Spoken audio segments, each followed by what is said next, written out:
On ne la sait pas prêteuse, la fourmi, mais son moindre défaut est surtout de rester bien mystérieuse.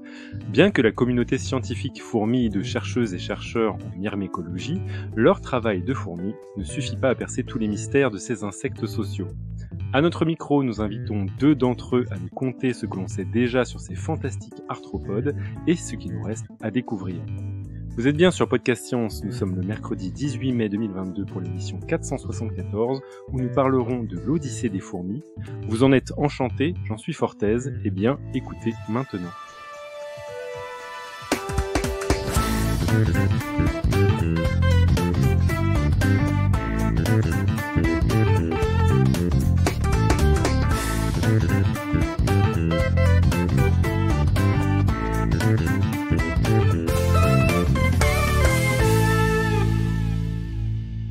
Et ce soir, nous avons une table uniquement virtuelle autour de laquelle nous avons celui qui, comme une fourmi tisserande, s'assure que tous les fils soient en bon état et bien connectés, Pascal à la technique depuis l'Alsace.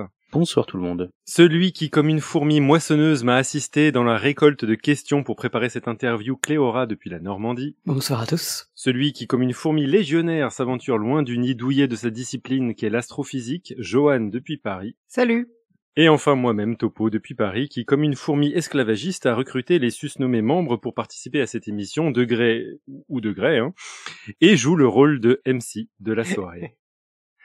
Et ce soir, nous avons l'immense plaisir d'accueillir 2 chercheurs de Toulouse qui ont récemment publié un livre aux éditions Grasset et qui s'intitule L'Odyssée des fourmis, Audrey Dussutour.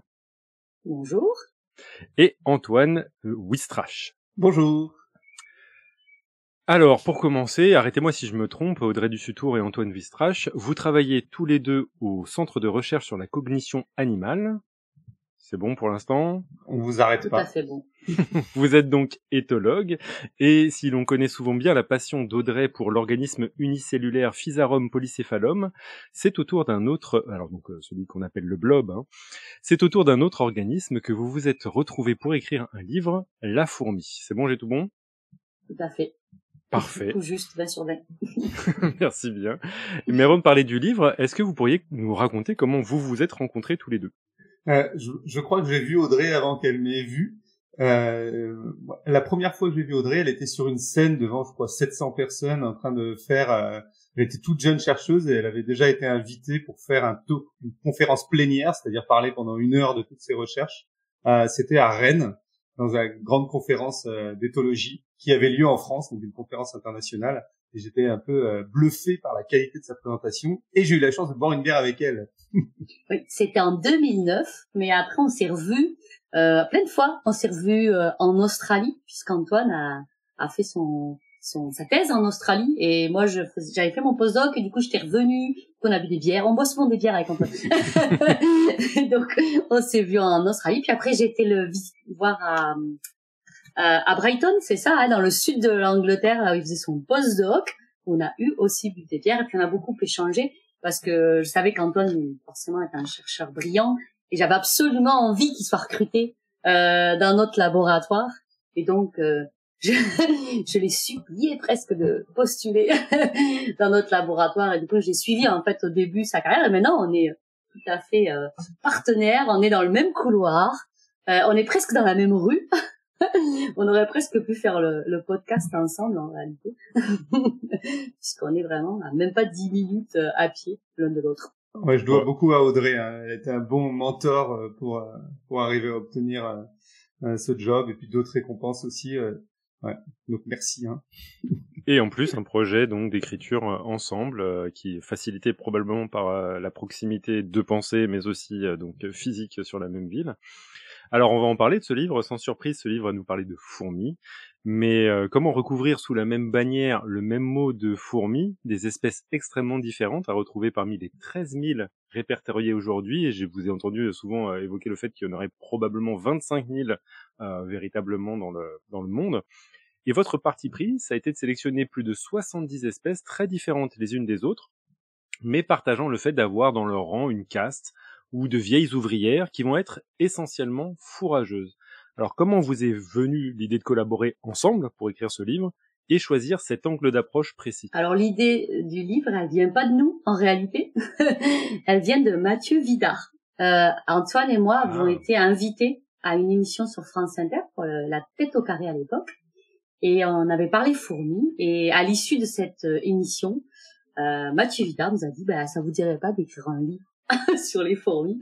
Alors nous on était hyper emballés parce qu'on était tous les deux très fans de Mathieu Vidard déjà, et donc en plus c'était un projet hyper chouette, et je me rappelle parce qu'on avait voyagé ensemble pour le retour, on avait plein d'idées pour faire ce livre. On avait même imaginé sois ton propre chercheur et observe toi-même tes propres fourmis. On avait eu plein d'idées comme ça, et très vite en fait Antoine et moi on s'est aperçu qu'on travaillait sur les mêmes fourmis, c'est-à-dire les fourrageuses. Lui comme moi, on travaille sur finalement la récolte de nourriture. Antoine plus comment elle navigue dans l'espace, et moi comment elle ramène de la nourriture au nid. Et donc on s'est dit, finalement personne parle de ces fourmis-là, et finalement elles ont la tâche la plus importante de la colonie quasiment.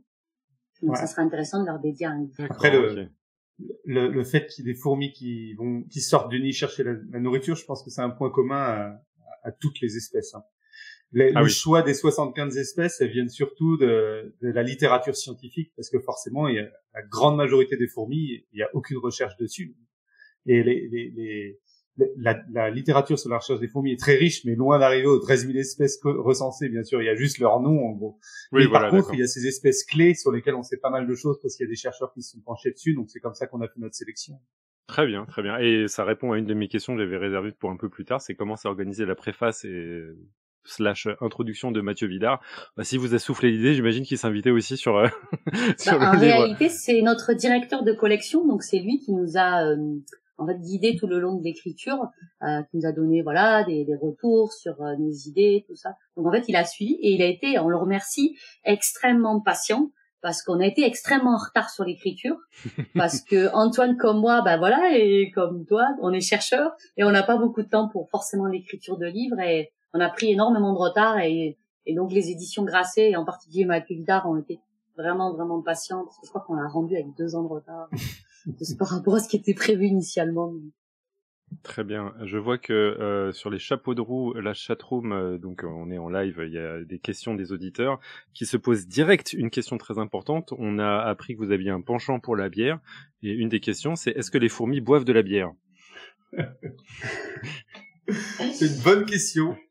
En tout cas, je peux garantir qu'elles aiment bien les tiponches, parce que quand on va sur le terrain en Guyane, et donc le soir, après avoir passé la journée dans la forêt, on est dans ces espèces, vous savez, de carbets, donc ces maisons sans mur en fait, juste sur pilotis. Et là, forcément, il y a encore des milliers de fourmis qui sont tout autour de vous. Et en Guyane, le soir, c'est de coutume de se faire un petit punch, donc il y a du sucre de canne. Et à chaque goutte qui tombe sur la table, on voit effectivement, comme on voit souvent, les fourmis en couronne qui se mettent autour et qui nettoient la table pour nous. Pour la bière, j'avoue pas avoir d'anecdote. Je suis pas sûr qu'elles aiment ça. C'est calorique, donc si la partie alcool peut les repousser, mais la partie riche en sucre peut peut-être les attirer. Ouais, ça dépend quelle bière, je pense. Surtout quelle espèce de fourmi, parce que clairement on a des espèces qui vont sur le sucre, d'autres qui préfèrent le gras de saucisson. En fait. On a un sujet d'étude tout, en tout cas déjà préparé, c'est parfait. Alors, avant de rentrer justement dans les détails de la biologie de l'organisme, je voulais parler encore un tout petit peu de l'ouvrage, et notamment sa structure. Dans le sommaire du livre, on nous prépare à l'odyssée que vont accomplir les fourmis, et qui est découpée en épreuves: sortir, s'orienter, trouver sa nourriture, exploiter la nourriture, transporter, s'adapter à l'environnement, profiter des autres, défendre son territoire, se protéger des ennemis, attaquer, contre-attaquer, choisir et optimiser, secourir, soigner, et enfin le destin ultime, la mort. Donc ça, c'est une belle odyssée qui s'annonce à nous. Et pourtant, les sous-titres n'ont rien à voir et correspondent à des titres de films, ce qui amène aux questions suivantes. Premièrement, pourquoi ce choix? Comment avez-vous choisi les films? Et est-ce que vous avez inclus vos films préférés? Ouais, je veux bien répondre. Le choix des épreuves, effectivement, il y avait une logique par rapport à l'Odyssée. L'idée des films vient d'Audrey quand même, avant tout. Mais le choix des titres de films, il fallait surtout, c'est du premier degré direct. Hein. On n'a pas cherché un sens caché dans ce que veut dire vraiment le film. C'est juste qu'il fallait que le titre du film ait un lien avec ce dont on parle dans le chapitre, quoi. Et comment les sélectionnez-vous? Des fois, ça avait un lien très très éloigné. Par exemple, il faut le chercher des fois. Donc ça, c'est assez drôle dans les chapitres. Par exemple, la communauté de l'anneau, qui est donc, moi j'aime beaucoup le Seigneur des Anneaux. Et donc la communauté de l'anneau, c'est juste parce que les fourmis, elles portent un Cheerios à un moment donné, collectivement. Et donc, il y a ce côté d'anneau. Et donc, des fois, c'est évident. Par exemple, les dents de la terre. Voilà. Mais il y a des fois, c'est un peu plus subtil. Mais clairement, on a beaucoup cherché. On passait notre temps avec Antoine à taper des mots-clés dans Allociné en disant « Ah, ça collerait bien. Ah, ça, c'est pas mal. Ça, c'est pas mal. » Mais on est parti sur les 12 épreuves. C'est vraiment les 12 travaux d'Hercule, quoi. Et c'est pour ça qu'on en a choisi 12 exactement. Ok. Donc, le protocole, c'est chercher sur Allociné des mots-clés pour pouvoir coller. Non, mais c'est parfait. Et franchement, quand on trouve le bon titre, on sait qu'on l'a trouvé. Il n'y a pas d'hésitation. Exactement. Il y a des fois où ça fait « Ah, c'est parfait. » Comme Alerte à Malibu. Voilà. Très joli, très joli. J'allais vous poser question sur vos films préférés dont les protagonistes sont des fourmis ou le plus rigoureux scientifiquement. Je sais pas si vous avez des idées ou. Après, je sais pas s'il y en a qui sont vraiment rigoureux, mais il y en a parfois qui m'ont surpris par la justesse en fait de l'anatomie, par exemple dans Ant-Man. D'accord. C'est un peu n'importe quoi les fourmis, mais l'anatomie est hyper bien respectée. Et c'est assez bluffant. Mais c'est vrai on parlait de Minuscule. Enfin, moi, mon préféré, c'est Minuscule. Si on doit choisir un film sur les fourmis, ça serait Minuscule. Oui. Donc, l'histoire, je sais pas si vous connaissez l'histoire des fourmis avec la petite coccinelle, là, qui est sans parole. Je la préfère à Hans et Mille pattes parce que Hans et une patte, donc le héros, c'est un héros. Vous voyez, j'ai dit le héros parce que c'est un héros. Et c'est pourtant une ouvrière. Or, ça n'existe pas, une ouvrière mâle. Et pourtant, ils en ont fait, ils avaient la parfaite opportunité pour faire une héroïne. Vu que les ouvrières dans une colonie, ce sont des femelles. Et pourtant, ils ont pris le parti pris de faire un héros mâle. Ouais. Alors que c'est même pas biologiquement possible. Donc ça m'a gêné un tout petit peu parce que c'était une opportunité en or de pouvoir, en fait, finalement faire un dessin animé autour d'une héroïne et ils l'ont pas pris. Eh ben voilà. Paf. Ouais. Disney, DreamWorks, les deux. Et dans Mille et une pattes, surveille. Je vérifie effectivement dans Mille et une pattes, les fourmis ont que 4 pattes en plus au lieu de 6. Ouais, oui. C'est vrai? Erreur grossière. Quoi. Oh là là. Alors là, ça c'est bon. Irrécupérable. Très bien. Écoutez, justement, parlons de la fourmi, de sa biologie et des insectes de manière générale. D'ailleurs, il y a un des passages dans lequel vous dites que réhabiliter les insectes aux yeux du public, c'est un but annoncé. Quel message souhaiteriez-vous que vos lecteurs retiennent d'ailleurs à ce propos, sur les insectes et de manière générale et l'importance qu'ils ont dans notre monde? C'est peut-être la complexité insoupçonnée, la richesse de leur monde subjectif, et du coup essayer à travers cette connaissance d'inspirer un peu de respect et d'humilité. Ouais, surtout l'humilité parce qu'on voit que ce sont des organismes capables de résoudre des problèmes qui peuvent nous apparaître relativement complexes, mais aussi qui ont une importance fondamentale dans l'écosystème. Et dans le dernier livre d'Edward Wilson, qui est décédé récemment, il dit d'ailleurs que la question qu'on lui posait le plus souvent, et je crois que c'est pareil à Antoine et à moi, c'est comment on se débarrasse des fourmis. Et lui, il répondait toujours apprenez à vivre avec. Et je trouve ça joli parce qu'il dit apprenez à vivre avec, observez-les et devenez des mycorhizologues. Et je trouve ça joli parce qu'en effet, vous avez l'opportunité devant vos yeux de découvrir un tout autre monde, mais plonger dans cette opportunité, vous allez voir finalement un film de science-fiction en les regardant. Et je trouve ça assez joli comment il répondait apprenez à vivre avec. Ouais, même bien plus qu'un livre de science-fiction, c'est une collection diverse de livres science-fiction qui partent dans des sens différents. Et ça, c'est un autre point aussi, c'est moi ce qui m'impressionne, c'est ces sortes de mise en abîme quand on réalise la diversité. Du coup, c'est vraiment là on parle juste de quelques fourmis et ça donne déjà un panel de choses complètement différentes, donc ça peut nous permettre d'imaginer ce que c'est que la nature, cette diversité incroyable quand on s'est déconnecté un peu dans notre société. Oui, c'est clair, parce que le mot, en fait, fourmi, ça vient de la famille, des formicidés. C'est comme si on réduisait la famille des hominidés à un seul mot, c'est-à-dire que derrière gorille, orang-outan, chimpanzé, humain, on mettait un seul mot. Ça nous paraîtrait aberrant. Ouais, ouais, ce serait dire, pour n'importe quel mammifère, c'est un mammifère, voilà. C'est un peu réducteur. Cléora, tu avais une citation à nous soumettre. Oui, on parlait d'humilité, d'intelligence humaine par rapport aux fourmis, mais justement, vous avez écrit dans les premières pages. Donc, je vous cite, ce que les études en laboratoire cherchent, ce n'est pas l'intelligence des fourmis, mais des traces de l'intelligence humaine chez les insectes. Est-ce que vous pouvez dire un peu plus là-dessus, avec quelques commentaires? Oui, ça c'était une petite remarque. C'est pas les études en laboratoire en général, mais certaines études et certaines approches. Et moi-même, j'ai commencé à étudier les fourmis avec une approche très anthropomorphique en fait, qui est la psychologie expérimentale, où la question souvent vient de l'introspection humaine. Par exemple, on a une mémoire. Est-ce que les animaux ont une mémoire? Donc c'est pas forcément idiot, hein. Et d'ailleurs, ça a apporté beaucoup de choses, ce genre de recherche. Mais finalement, quand on creuse et quand on arrive sur un insecte, on voit beaucoup d'études où on va pas du tout considérer ce que fait l'insecte naturellement. On va chercher à le mettre dans une arène la plus simple possible ou parfois complètement séquestrée et essayer de regarder qu'est-ce qu'il peut apprendre ou des choses comme ça.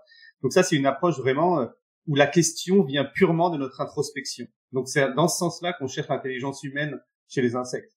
À l'inverse, il y a d'autres approches historiquement qui sont plutôt une dérive des naturalistes qui, au contraire, regardaient l'insecte ou l'animal même dans son monde naturel pour essayer de comprendre ce que lui fait, quelle est sa tâche. Et aujourd'hui, il y a des courants qui dérivent de cette approche-là. Et celui dont on parle dans le livre, on essaie de mettre ça en avant, justement, regarder la spécificité de chaque espèce, quelle est son intelligence à elle, et qui parfois peut nous dépasser de loin, en fait. Et on découvre des intelligences qui sont supérieures à la nôtre sur leur tâche à elle. Eh ben, malgré tout, je vais me rebondir sur quelque chose qui m'a surpris comme similitude avec l'intelligence humaine, ou en tout cas l'anatomie humaine. J'ai découvert que dans votre livre, le cerveau des insectes et notamment des fourmis, comme les humains, était composé d'air cérébral. Et est-ce que vous savez si ça s'étend à d'autres espèces? Le fait qu'il y ait des véritables aires cérébrales dans un cerveau, parce que là, on est quand même à des centaines de millions d'années d'évolution séparées, quoi. Ouais, je pense que ça, c'est une convergence un petit peu, on va dire, nécessaire, dans le sens où si on avait un cerveau sans aire cérébrale, c'est-à-dire que tout serait à peu près connecté à tout aléatoirement. Un petit peu d'ailleurs comme le deep learning ou les approches de l'intelligence artificielle classique, où on fait des réseaux entièrement connectés plutôt que des aires et des clusters. Ça, c'est encore une différence. L'avantage des clusters, je pense qu'il est assez clair, on a à peu près bien compris, c'est que, alors forcément un cluster, c'est-à-dire une région cérébrale, pardon, ça va être simplement la conséquence anatomique que certains neurones sont plus reliés entre eux et moins reliés à d'autres. Donc en fait, ça crée des centres indépendants qui vont faire des computations très spécifiques. Et l'avantage de ça, en gros, c'est de la modularisation, d'avoir plusieurs modules. L'avantage de ça, c'est simplement qu'en changeant la connectivité entre ces groupes de modules, mais sans changer ce qui se passe dans le module, on peut avoir des choses complètement différentes qui sortent au final, sans avoir besoin de tout changer. Si vous avez un réseau complètement connecté, donc sans aire cérébrale, si vous l'optimisez pour faire une tâche, il va falloir complètement tout changer depuis le début pour faire une autre tâche. L'évolution, elle va justement sélectionner des choses qui sont plastiques, flexibles et qui peuvent rapidement changer, et ça implique la modularisation. Donc ça, c'est une conséquence qu'on va retrouver, j'ai envie de dire, chez pratiquement toutes les espèces qui ont des neurones, ou du moins ce qu'on peut qualifier un cerveau, mais même un ganglion contient des petites sous-régions et des régions, la partie extérieure, la partie intérieure. C'est vraiment quelque chose qu'on voit partout. Ouais. Et donc, je ne sais pas, hein, je me demande, et peut-être que vous n'avez pas la réponse à ma question, mais chez d'autres organismes avec des gros cerveaux, on va dire, comme par exemple les poulpes, il y a aussi des aires cérébrales Ah oui, tout à fait. Ouais.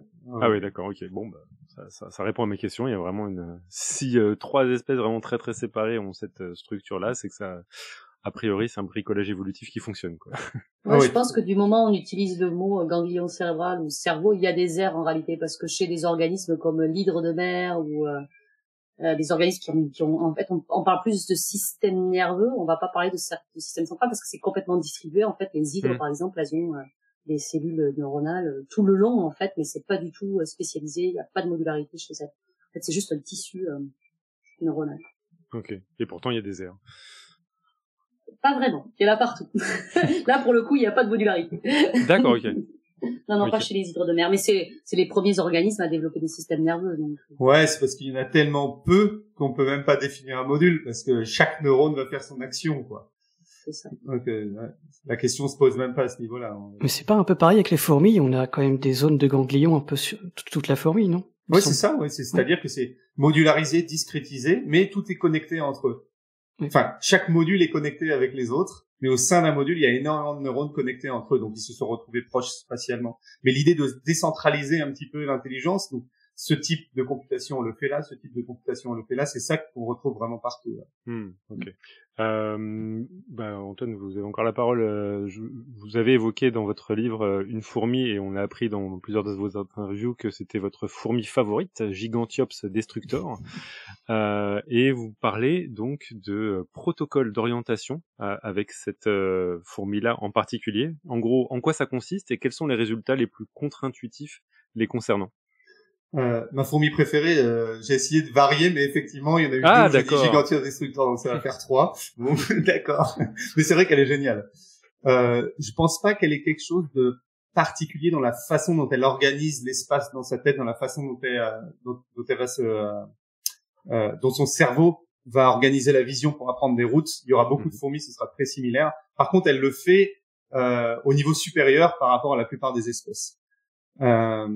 C'est-à-dire que si vous avez, alors les résultats, en fait, il y a eu peu d'expériences en vrai sur Gigantiops sur le terrain, il y en a eu beaucoup sur le laboratoire. Alors qu'il y a d'autres espèces, c'est l'inverse, mais on voit au final que tout se recoupe. Mais dans les résultats contre-intuitifs, pour répondre spécifiquement à la question, j'ai une histoire marrante parce que moi, dans ma première étude que j'avais fait avec cette espèce, du coup au labo, je leur faisais apprendre à retrouver un coin dans une arène rectangulaire de 80 cm sur 40 cm, un rectangle. Elles arrivent au milieu et elles doivent trouver un coin pour sortir. Et normalement, c'est une tâche impossible parce que dans un rectangle, on peut pas faire le distinguo entre un coin et le coin qui est diamétralement opposé. Il y a rien qui permet de distinguer ces deux coins si on est désorienté à la base. Et j'arrivais pas à retrouver toujours le même coin. J'arrivais pas à leur faire prendre un rectangle pour un rectangle. Il y avait des repères cachés qu'elles utilisaient que j'arrivais pas à découvrir. Et au final, j'ai trouvé, malgré le fait que j'avais tout emballé dans des cartons, j'avais mis autour du rectangle, j'avais essayé vraiment d'empêcher les repères externes d'agir, il y avait tout de même un gradient lumineux que j'ai réussi à enlever en mettant une lumière très forte à l'intérieur, bien homogène, et là, elle commençait à faire enfin cette erreur de diagonale. Donc ça, c'était pour montrer à quel point elle pouvait percevoir un gradient lumineux bien au-delà de ce que notre œil pouvait percevoir. Ah, pas mal. Ok. Donc force. Ouais, ok. Fortiche. Vous évoquez là des travaux qui se passent en laboratoire, mais il y a aussi des études qui ont été réalisées sur le terrain. Vous en avez fait? Comment ça se passe? Vous avez évoqué certaines destinations pour l'instant, la Guyane. Est-ce qu'il y en a d'autres? Alors, j'ai fait la plupart de mon terrain soit en Australie, soit autour de Séville, qui sont un point commun d'être deux zones arides. Et on retrouve des espèces, alors des espèces qui évolutivement sont très séparées, mais écologiquement, du coup, sont un peu dans le même genre de milieu aride et vont converger sur des stratégies assez similaires qui sont je sors quand il fait très très chaud, c'est-à-dire que les prédateurs sont cachés et donc j'ai des prédations, les compétiteurs sont dans le nid, donc j'ai plus de compétiteurs, donc il n'y a plus que cette espèce en fait qui est active pendant les heures chaudes de l'été et leur rôle c'est d'aller récupérer les petits insectes grillés qui eux ont pas survécu à la chaleur. Et ces espèces-là, typiquement, que ce soit en Australie ou autour de Séville, elles ont un peu la même morphologie avec des longues pattes, elles courent très très vite, et elles sortent en solitaire, et elles se fient typiquement à la vision pour apprendre des routes visuelles. La raison pourquoi elles utilisent fortement la vision, alors il y a beaucoup d'espèces qui utilisent la vision, c'est d'une, ça va plus vite, parce que suivre une piste chimique, ça implique de baisser la tête, d'avoir les antennes écartées et de faire beaucoup de zigzags. Alors suivre la vision, ça permet de courir avec la tête haute, ça permet d'aller plus vite. Deux, une piste chimique, ça peut être détecté par des prédateurs ou des compétiteurs, donc et ça coûte cher aussi à produire, donc si on peut l'épargner. Trois, il fait chaud sur le sol, ça s'évapore rapidement, donc ça vaut pas le coup. Et même quatre, j'ai envie de dire, c'est des espèces qui vont chercher des petits insectes grillés, comme j'ai dit, et donc c'est rarement un gros tas de nourriture, c'est plutôt plein de nourriture autour du nid, donc vaut mieux se disperser. Il vaut mieux aller dans des directions différentes. Et du coup, c'est des espèces idéales pour nous parce que quand on les étudie sur le terrain, il n'y a pas d'interaction avec les autres. Donc, elles sont toutes seules tranquilles. Elles courent vite, donc ça va vite. Et on peut contrôler leur motivation très facilement parce qu'il n'y a pas beaucoup de nourriture de base. Donc, il suffit de mettre un petit bout de cookie quelque part. Elles vont finir par le trouver. Et il va y avoir une fourmi, la fourmi A, qui va être habituée à votre bout de cookie à cet endroit-là et qui va commencer à naviguer. Et là, vous pouvez changer l'environnement, la déplacer, lui courir l'œil en fonction des questions que vous avez pour essayer de comprendre vraiment comment elle fait pour retrouver son chemin. Et vous, Audrey, du coup, vous avez fait essentiellement des études en laboratoire ou plutôt sur le terrain? Non, je suis une bête de laboratoire. Mais le seul terrain que je fais, c'est quand je vais récolter les fourmis. C'est souvent là que les accidents arrivent, en réalité. Pour moi, parce que je me suis fait piquer plein de fois, surtout en Australie, parce que j'ai récolté des fourmis en Australie énormément, bien sûr. Simplement parce que les espèces sur lesquelles je travaillais en France n'existaient pas en Australie. Et surtout, il a fallu que je fasse des choix. À l'époque, quand je travaillais en Australie, je travaillais sur la nutrition chez les fourmis. Et je voulais absolument trouver une espèce qui ne fasse pas de prophylaxie, c'est-à-dire des échanges buccaux de nourriture, pour pouvoir vraiment traquer où passer la nourriture. Et souvent, du coup, c'est des fourmis qui sont pas très sympathiques. Ah. Et comme j'avais un livre qui s'appelait Australian Ants, je me rappelle, mais il précisait pas la douleur de la piqûre, forcément. Et je me suis fait avoir plus d'une fois. Bon, on se fait vite avoir en Australie parce que de toute façon, beaucoup d'espèces d'insectes sont dangereuses en Australie. Et donc, il m'est arrivé des mésaventures comme ça de terrain. Mais non, en réalité, moi, mes expériences, je les mène au laboratoire. Parce que le comportement collectif, c'est assez difficile, en fait, à étudier sur le terrain. Parce que, voilà, il y a on filme beaucoup. Et il y a que les fourmis légionnaires, en fait, qui sont étudiées beaucoup sur le terrain, même pour les comportements collectifs, parce qu'elles s'élèvent très, très mal en laboratoire. Donc, dès qu'on a une contrainte sur l'élevage, ou par exemple les fourmis coupeuses de feuilles sont beaucoup étudiées, même au niveau collectif sur le terrain, parce qu'elles ont des routes bien déterminées, qu'elles utilisent tous les jours, donc ça va être facile de poser une caméra là. Et pour d'autres comportements, c'est beaucoup plus difficile. Je me permets une petite digression. Vous évoquez plusieurs fois dans le livre l'échelle de Schmitt, donc l'échelle de piqûres de plusieurs insectes, de guêpes, etc. Vous avez, par curiosité, regardé quelle était la description et le niveau des piqûres que vous avez subies en Australie? Ouais, moi, pour les Rhytidoponera, c'était... vous croyez que vous mangez un poivron et en fait, c'est un piment hyper fort à jalapenos. C'était exactement ça, parce qu'au début, j'en avais plein sur mon bras, mais c'était par centaines, parce qu'en fait, j'ai fait la connerie de mettre ma main dans une fourche d'arbre et je tâtais les feuilles mortes comme ça, et d'un coup, elles sont montées. Au début, j'ai pas trop paniqué. Je les ai poussées un peu comme ça, c'était un peu accroché. Et c'est après que d'un coup, ça a brûlé, mais un truc de fou. Et mon bras est devenu double du volume et surtout dur comme de la pierre, quoi. Un peu violacé et dur, quoi. Et les Australiens se moquaient de moi, ils disaient, on va devoir te l'amputer, tout ça, parce que et en fait, mon chef disait, surtout, ne gratte pas, parce que c'est le pire, en fait, parce que plus tu grattes et plus tu vas avoir envie de te gratter, et c'est exactement ça, quoi. Donc c'est resté une semaine, et après ça a été bien mieux. Une semaine, ah, bah, dis donc, ouais, mais j'avais eu 100 piqûres, quand même, donc c'est normal. Joli. Joli palmarès. Donc après, essentiellement au laboratoire, ça se comprend. Ouais. ça me paraît une bonne idée de rester en laboratoire après cette mésaventure. Et d'ailleurs, j'invite les gens à lire l'introduction de Mathieu Vidard de ce livre, qui parle d'une autre mésaventure justement en Amazonie. Non, c'est pas en Amazonie. Non, en Afrique. En Afrique. En Afrique, parce que c'est sur les Dorilus. Ouais. Les fourmis légionnaires africaines. Exactement. Ouais, je me suis trompé d'anecdote. Cléora, tu avais une question sur la vision de la fourmi. Ouais, moi je voulais revenir justement sur la vision de la fourmi, parce que moi, un petit noob qui connaît rien sur la fourmi, je pensais que elle fonctionnait juste avec les odeurs et les phéromones, mais j'ai appris donc maintes et maintes fois, donc dans le livre, comme vous l'avez dit Antoine, que elle se repère beaucoup avec la vue. Mais du coup, au niveau de la vue, comment ça marche du coup? Est-ce que ça a un œil comme nous, ou comment ça marche? Donc les yeux des arthropodes en général, donc aussi des fourmis, des abeilles, de tous les insectes, pour ceux qui ont des yeux, c'est les yeux à facettes, typiquement, le mouche, voilà, typique. Mais alors si la structure est très différente de la nôtre, parce que chaque facette a tout ce qu'il faut pour être un petit œil. Donc elle a sa propre lentille, elle a sa propre son propre récepteur. Enfin d'ailleurs dans chaque omatidie, il y a 7 à 9 récepteurs en fonction des espèces de différentes couleurs. Donc c'est comme si c'était des milliers de petits yeux, mais chaque omatidie, donc chaque facette, pointe dans une direction adjacente à ses voisines, ce qui fait que c'est l'ensemble de l'œil qui forme une seule image. C'est pas 1000 fois la même image, qui serait complètement inutile. Donc ça forme au final une seule image qui est interprétée par le cerveau.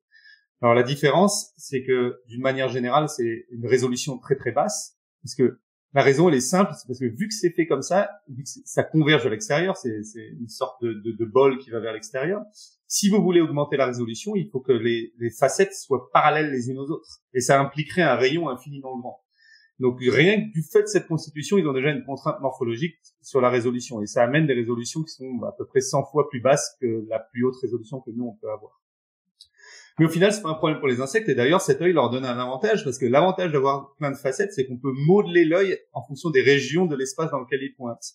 Et donc par exemple, une partie des facettes qui pointent vers le ciel vont être spécialisées pour détecter des repères célestes, comme la lumière polarisée et l'UV, pour donner une notion de compas, donc très spécifique sur non seulement ce qu'ils détectent, mais ce qui va donner comme information et ce qui va permettre un comportement d'orientation. À l'inverse, vous avez d'autres ommatidies au sol qui sont beaucoup plus larges et qui permettent de détecter le flux optique. Donc, ils vont être spécialisés pour ça. Donc, ils changent d'anatomie concrètement pour s'adapter à la fonction. Donc, le flux optique, c'est simplement le défilement de l'image qui, pour une fourmi, va être sous ses pattes, donc vers le sol, et qui va lui donner une notion de vitesse à laquelle elle se déplace. Vous avez par exemple les prédatrices qui vont pouvoir développer juste la région avant de leurs yeux pour pouvoir converger vers la proie et avoir une notion des profondeurs. Donc, ça permet à l'évolution de jouer de façon comme de la pâte à modeler en fait. Alors que quand on a que des yeux comme nous, un œil de type caméra, on peut beaucoup moins jouer il y a beaucoup moins de plasticité. Donc ça, c'est un avantage que ça a aussi l'œil d'insecte. Il a des défauts, des avantages, c'est différent. Et d'ailleurs, ouais, j'étais assez surpris de découvrir que ce qui pourrait être spontanément, intuitivement un avantage pour nous, c'était d'avoir une bonne résolution visuelle. Il s'avérait que c'était un très mauvais avantage pour l'orientation, tel que vous l'expliquez dans le livre. Vous pouvez nous expliquer Oui, pourquoi... en tout cas, c'est pas un avantage. Et ça, c'est assez surprenant. Ça, je pense que c'est quelque chose qui est assez nouveau comme idée, parce que on a vraiment la notion de une image haute résolution est forcément mieux qu'une image basse résolution, puisqu'il y a plus d'informations. En tout cas, on nous la vend, ça c'est sûr. Ouais, c'est clair. Mais la notion d'information, en fait, elle est dépendante. On peut l'interpréter comme ça. Il y a plusieurs définitions, mais on peut aussi la voir comme dépendante de à quoi va servir l'image. Et il se trouve qu'une image haute résolution, donc dans nos modèles, si on met un œil, parce qu'on a des petites fourmis simulées qu'on fait naviguer dans des environnements virtuels, et là on s'est rendu compte que si on leur mettait un œil haute résolution, alors déjà ça fait ramer l'ordinateur, mais partons du principe qu'il n'y ait pas ce coup-là, qui est bien réel aussi pour nous, hein. Ça marchait moins bien que des yeux à la résolution d'insectes. Et en fait, il a suffi de réaliser qu'un œil à haute résolution, il va être très sensible à des petits changements de l'image, forcément. Et or, les petits changements du monde réel, ils sont pas intéressants quand il s'agit de retrouver son chemin. Ce qui est intéressant quand il s'agit de retrouver son chemin, c'est plutôt les grosses zones où est la montagne, où est la maison. Donc, c'est des trucs qu'on peut percevoir de façon beaucoup plus floue. Donc, s'affranchir de la haute résolution, ça permet que quand l'image bouge, c'est quelque chose de pertinent pour l'orientation. Alors qu'à haute résolution, ça bouge tout le temps. Et donc, c'est très dur de se souvenir et de reconnaître où on est, quoi. Et moi, j'avais du coup, ça me fait penser à ce que tu dis. Est-ce qu'il n'y a pas aussi un avantage à la basse résolution, à l'observation de nuit? Parce que plusieurs sources peuvent, du coup, arriver dans le même seau, quoi, de lumière, et du coup, faire plus de lumière.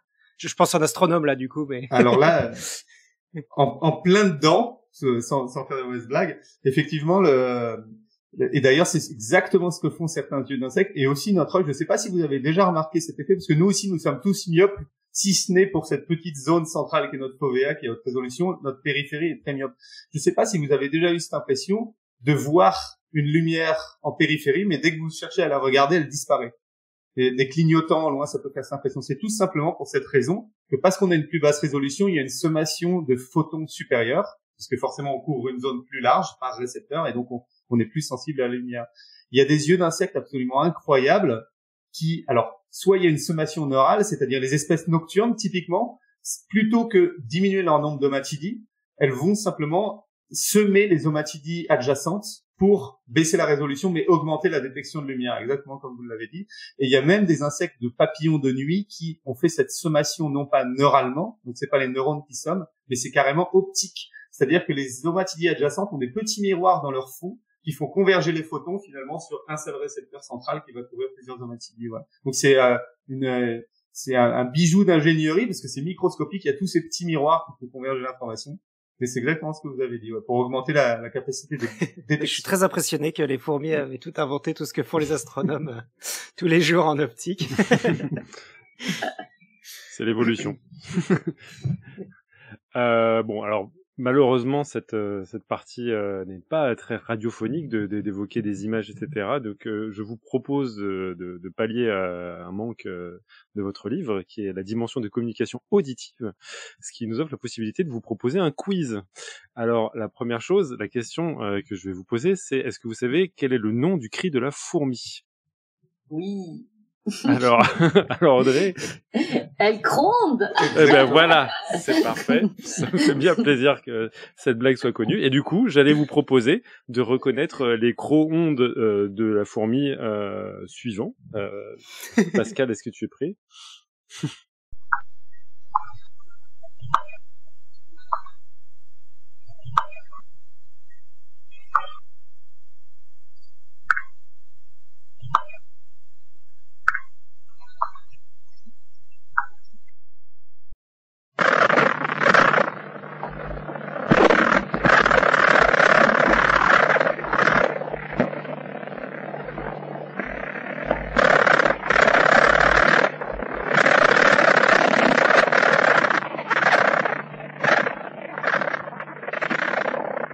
est-ce que vous avez reconnu les fourmis qui ont réalisé ces sons? Alors, je sais que il y a des fourmis qui utilisent les stridulations comme les hatas, les fourmis coupeuses de feuilles, mais je sais pas si c'est une fourmi coupeuse de feuilles qu'on entend. Paraponera aussi font la stridulation. Mais ça avait bien l'air d'une stridulation plutôt que d'un tapotage d'abdomen que d'autres espèces font. Mais Ouais, Eh ben, c'est bravo. Vous avez bien vu des stridulations. Alors l'espèce concernée, c'est c'est Maculia scabrinodis. La raison pour laquelle on a passé ces enregistrements audio, c'est tout simplement parce que notre Alan National avait réalisé dans son émission 120 un petit quiz sur les fourmis, et notamment le fait qu'on ait entendu coup pour coup. La première, c'était une pupe de fourmi qui réalisait ces sons-là avec des stridulations à l'intérieur de la pupe, et la deuxième, une fourmi ouvrière. Bon, j'allais vous diffuser d'autres sons, mais je pense que c'est peut-être pas la peine. On va passer vraiment sur la question la plus importante, je pense, que on vous posera ce soir. Vous avez un chapitre intitulé Autant en emporte le vent. Je voulais savoir si vous aviez la réponse à la question cruciale suivante. Est-ce que les fourmis pètent? Certainement. Hein. Franchement, il y avait aussi, est-ce que les fourmis font leurs excréments? Et il y a une petite histoire qui est assez drôle, parce que les fourmis, bien sûr, font leurs excréments, et c'est assez facile à repérer dans le nid. Mais c'est surtout que quand elles sont à l'état larvaire, elles ne font pas d'excréments. Elles le font une seule fois. Et c'est à la métamorphose, et donc elles font un truc énorme à la métamorphose parce qu'elles ont accumulé tout ça pendant tout le développement, et ça s'appelle le méconium. Ah oui, comme le caca. Ouais, exactement, exactement. Et il est des fois la taille de la larve. Oh. Alors si vous voulez voir des photos, il faut aller voir en fait le tweet, le feed de Cory Moreau, qui est une myrmécologue très célèbre à Harvard, et qui avait fait tout un truc pour les enfants justement. Est-ce que les fourmis font caca? Et elle avait mis une photo. Ouais. On va déterrer ça. Ça doit dépendre de l'espèce. Je pense que les hatas qui mangent des champignons doivent péter plus fort que les autres. Oui, parce que il y a une référence quand même très importante dans la littérature scientifique et de vulgarisation scientifique. Il y a un livre qui s'appelle Does It Fart, et dans lequel il y a tout un compendium de paix animaux, et donc certaines des espèces qui ne pètent pas. Il n'y avait pas la fourmi, donc c'est pour ça que je me permettais de solliciter deux spécialistes. Mais par contre, il confirmait bien que les termites pètent, et notamment pètent pas mal du méthane. Mais donc, ce n'était pas le sujet de Autant en emporte le vent, et je crois que Cléora a une question plus pertinente à vous poser sur ce sujet. Oui, parce que dans le même chapitre du coup, parce que c'est plus le thème du chapitre avec le vent, où les fourmis se font valser en fait par le vent. On peut se poser la question de la manière dont elles retrouvent en fait leur chemin. C'est le but du chapitre en question. Et Antoine écrit justement cette information de direction perçue grâce aux organes situés à la base des antennes est donc mémorisée au sein de leur cerveau, puis peut être lue dans le ciel à travers leurs yeux composés, comme on l'a vu un peu avant. Ainsi, chez ces fourmis, la représentation transcende les sens. Et c'est là que j'ai titillé un peu quand j'ai lu la première fois cette phrase. Est-ce que c'est bien ce que je crois? On a un indice là que, comme nous les humains, on a les représentations mentales chez les fourmis, en gros, sont amodales. C'est-à-dire qu'elles peuvent être comprises et retranscrites dans n'importe quelle modalité, n'importe quel sens. Est-ce que j'ai bien compris? Oui, c'est-à-dire elles sont amodales, on le voit très vite. Si vous parlez à un relais de neurones, alors il y a plein de neurones sensoriels, il y a les yeux, il y a ces organes à la base des antennes, vous avez plein de neurones olfactifs dans les antennes, vous avez des neurones même auditifs dans les pattes, gustatifs, tactiles, il y a plein de neurones sensoriels, plein de sens. Et si vous suivez ces neurones où est-ce qu'ils remontent, vous arrivez après 4 relais sur des zones cérébrales centrales qui typiquement reçoivent toutes les modalités. Et ces zones centrales font des types de computations un peu spécifiques, par exemple de direction. La zone du complexe central en particulier, qui est spécialiste dans les directions, elle va prendre toutes les informations possibles pour essayer d'avoir une idée de la direction du moment. Donc elle va pouvoir prendre une information visuelle, repère céleste, mais aussi de mouvement moteur, c'est-à-dire que quand vous faites un virage à gauche, la commande motrice va aussi être prise en compte pour savoir que vous avez tourné. Vous avez aussi l'olfaction qui va rentrer. Donc c'est vraiment, on voit tout de suite des aires qui sont, comme vous dites, amodales. Après, ça veut pas dire que n'importe quoi peut être transformé en n'importe quoi. C'est souvent très spécifique pour une tâche. Donc tout va converger vers la direction. Donc la direction pourrait être retransmise à partir de vous pouvez enlever toutes les informations sauf une, ça va quand même fonctionner dans ce sens-là. Mais ça veut pas dire que quelque chose qu'elle touche avec ses pattes, elle peut se former une représentation de forme qu'elle va pouvoir reconnaître visuellement, bien qu'il y ait des études qui semblent montrer ça, mais j'ai encore des doutes. Ça veut pas dire que tout peut se transformer dans tous les sens non plus. Ok. Donc il y a des aires associatives en fait en fonction de chaque fonctionnalité en gros, plus que ça. C'est pas tous les sens qui se convergent en un point. Alors ça, si quand même. Quand même. Ces aires associatives, elles prennent en compte tous les sens, clairement. Okay. Mais ça veut pas dire qu'elles reconstruisent le monde qui peut être lu par tous les sens à l'inverse. Vous voyez ce que je veux dire? Elle va faire converger les sens, pas forcément pour recréer le monde, mais pour obtenir une information très robuste pour une tâche donnée. Ça, c'est super intéressant. Moi, je trouve que ça, c'est une petite bête comme ça, qu'on arrive quand même à démontrer ça, qu'il y a des aires associatives à ce point-là. Ouais. Top. On va commencer à évoquer les relations mutualistes de société que peuvent entretenir certaines fourmis avec d'autres espèces, et j'en profite pour diffuser cet extrait d'une chanson qui tournait en boucle chez mes parents. Pascal, est-ce que tu veux taquer pour mettre l'extrait? Merci. Il faut que vous souffriez aussi.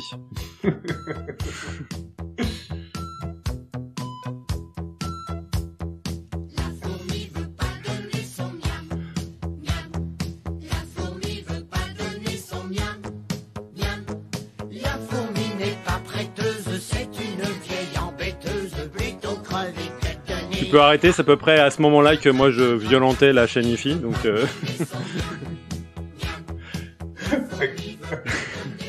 désolé pour ce qui vient de se passer, mais ça aura fait très plaisir à mes parents de dédicacer cet extrait audio à leur éducation sans faille.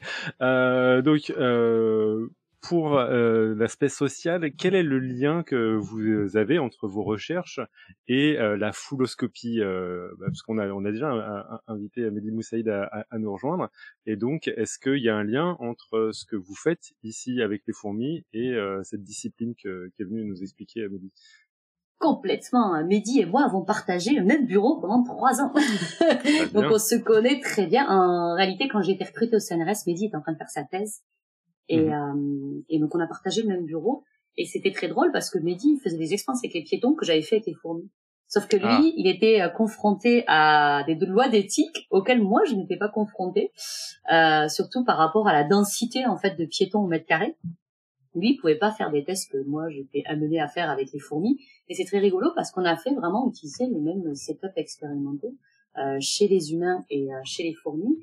Et on voit en fait que par exemple les lignes de déplacement, par exemple, vous voyez dans les couloirs de métro, les règles en fait qui sont à l'origine de la formation de ces lignes de déplacement, on va pouvoir retrouver des règles qui sont très proches chez les fourmis.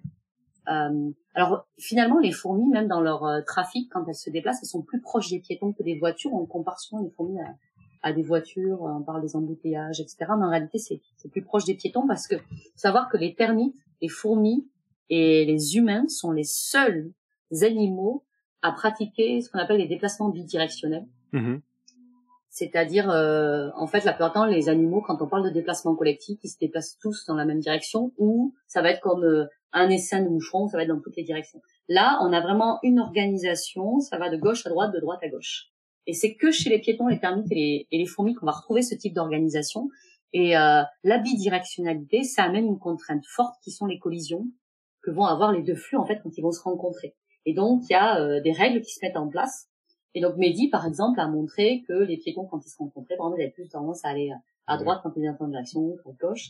Alors chez les fourmis, on va pas trouver ce type de préférence de latéralité, mais on va trouver plutôt des systèmes où la fourmi qui va se déplacer et qui va laisser la priorité, c'est la fourmi qui, spatialement, en a l'opportunité. Et ça va se faire que sur du spatial et au niveau local. Et donc, avec Mehdi, quand on comparait les modèles mathématiques, on voyait beaucoup de similitudes. Et les fourmis, en fait, elles permettent d'aller plus loin sur des choses qu'on peut pas tester chez les humains, et donc monter fort. Par exemple, dans les mouvements de panique ou des choses comme ça, on peut pas faire ce type d'expérience avec les humains, mais on peut les faire avec les fourmis, et ça peut nous aider à donner des pistes en fait, sur les mouvements de piétons.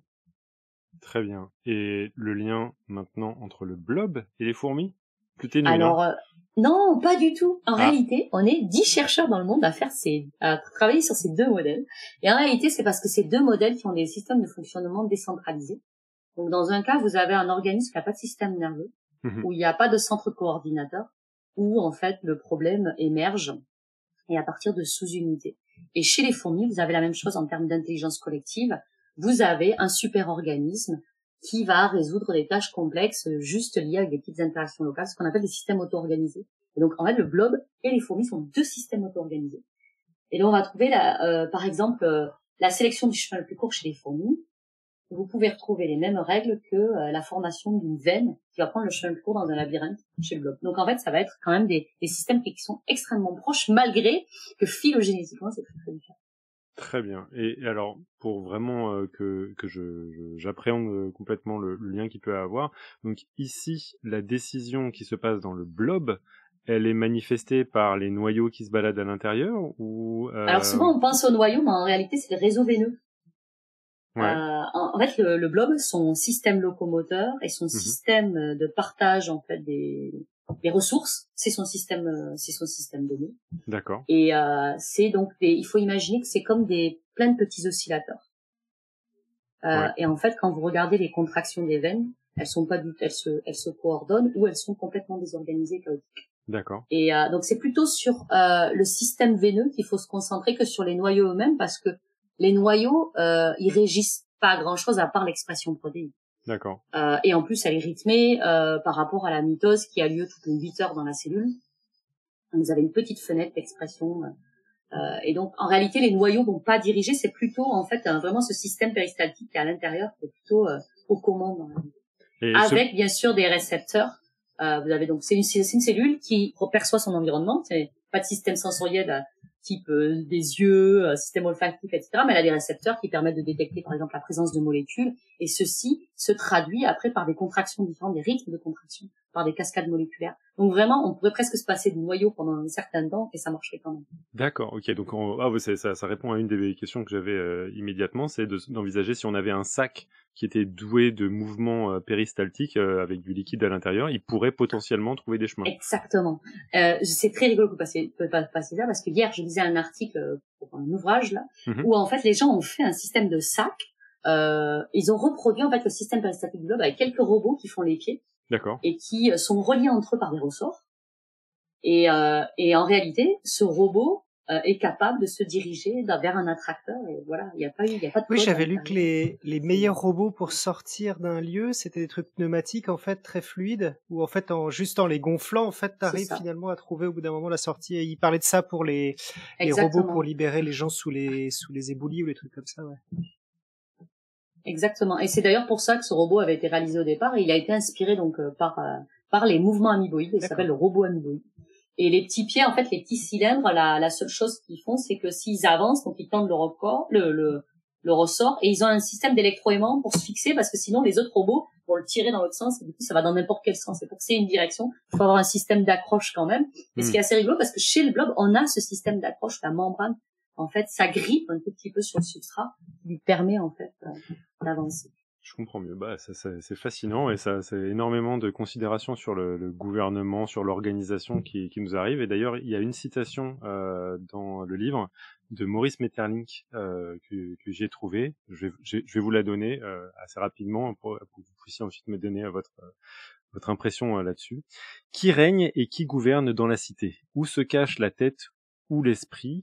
D'où émanent les ordres qui ne sont jamais discutés? Quel nom donner à cette forme d'entente et au gouvernement qui en résulte? Est-ce une simple république de réflexes? Est-ce une anarchie organisée ou une collectivité cumulative? Écartons la théocratie et la monarchie, qui sont peu probables. Reste la démocratie, l'oligarchie et ce qui semble plus vraisemblable, l'aristocratie et la gérontocratie. Sur le fond solide et stable de l'instinct général, on dirait le gouvernement provisoire de la meilleure idée. Et vous, que pensez-vous de cette citation? Est-ce que elle est magnifique, cette citation. Et pour la petite histoire, en fait, il y a eu 2 livres publiés chez Grasset sur les fourmis, le livre de Maeterlinck et le nôtre. D'accord. C'est une petite coïncidence. Alors, Maurice Maeterlinck, j'ai le livre juste devant moi, là. C'est un ouvrage qui est très ancien. Il est magnifiquement bien écrit. C'est une écriture qui est incroyable, mais c'est faux. C'est aussi magnifiquement faux. Mais il faut le lire parce que il faut toujours imaginer la science, c'est comme l'art. Il faut considérer dans son contexte historique. Et à l'époque, quand Maeterlinck fait ses premières observations, il n'y a pas toute la connaissance qu'on a actuellement. Et donc, ou non, les fourmis, ce sont pas des oligarchies, ce ne sont pas des gérontocraties non plus, même si c'est les fourrageuses les plus âgées qui sortent récolter la nourriture. Ce sont souvent, alors il y a des hiérarchies chez les fourmis, par exemple chez les petites colonies. Antoine peut en parler parce que c'est des espèces qu'il connaît mieux, où on va avoir des formes de hiérarchie linéaire où la femelle alpha va régner un petit peu et taper sur les autres pour qu'elles pondent pas. Mais sur les espèces comme par exemple, je sais pas moi, la fourmi d'Argentine ou les fourmis coupeuses de feuilles, c'est totalement auto-organisé, il n'y a pas de leader dans ces systèmes-là. Donc, mais je pense que c'est notre vue très anthropomorphique parce que on pense que forcément un groupe doit être dirigé par quelqu'un qui doit être aux commandes. Et donc je pense que c'est cette vision-là. Ah bah oui, c'est insupportable pour les dirigeants d'envisager qu'on pourrait se passer d'eux quand même. Il y a des entreprises maintenant actuellement qui s'inspirent en fait de ces systèmes décentralisés et qui essayent en fait de diriger l'activité par le travail et justement où en fait ça serait beaucoup plus décentralisé et il y a des choses qui marchent bien, mais je sais pas si ça marche pas pour tout type d'entreprise. La recherche est pas très éloignée de ça. Tu avais des remarques? Je veux dire, il y a pas vraiment de chef. Bah, exactement. Non, c'est vrai. Et ça avance, je crois. Pas dans le sens souhaité, peut-être. Ça, c'est sûr. Cléora, tu avais des remarques, justement, sur ces notions-là? Ouais, sur le même thème, entre auto-organisation, qui est pas de chef. Vous avez même écrit chaos organisé, il me semble que j'ai lu quelque part. Moi, tous ces termes, ça me fait penser aussi à Edgar Morin, je sais pas si je vous connaissez, qui parle beaucoup autour de l'auto-organisation, comme quoi une organisation ordonnée peut engendrer du chaos, comme du chaos peut engendrer une certaine organisation en fait ordonnée.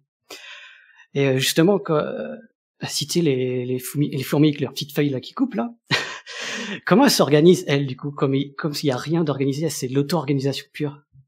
Comment c'est pas chaotique du coup? Mais souvent, on le sait que c'est à partir du désordre naît l'ordre. Ouais. Et par exemple, c'est l'exemple le plus typique, c'est le choix des chemins chez les fourmis qui explique le mieux ça. En réalité, quand vous donnez par exemple 2 chemins à des fourmis, au début, elles sortent, c'est le chaos total. Tout le monde prend n'importe quelle direction. Il n'y a pas de direction qui est codée. Elles prennent tout et c'est du hasard complet. Elles vont à la source de nourriture, elles reviennent et elles laissent une trace chimique. Ok. Donc imaginons maintenant que par le hasard, elles se sont réparties de manière équitable sur les 2 chemins. Une fourmi arrive, elle se retrouve face à 2 concentrations complètement identiques.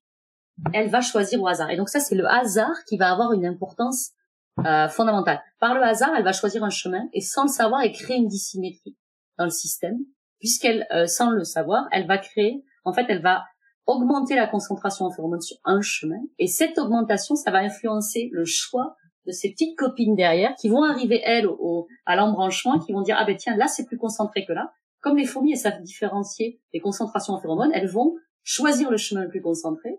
Et sans le savoir, elles vont amplifier ce phénomène et on va avoir un phénomène de feedback positif, une rétroaction positive qui se met en place. Ça va être de plus amplifié.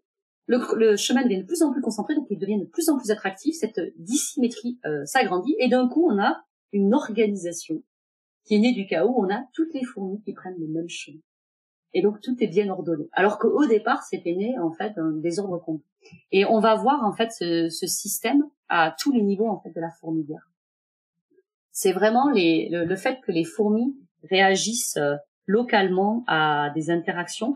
Et c'est la même chose, par exemple, dans la construction. Si on prend notre exemple dans l'architecture chez les fourmis, une fourmi, elle prend une boulette de terre, elle la malaxe, souvent elle met un petit peu de phéromone dessus, elle la pose au sol. En faisant ça, elle crée une hétérogénéité.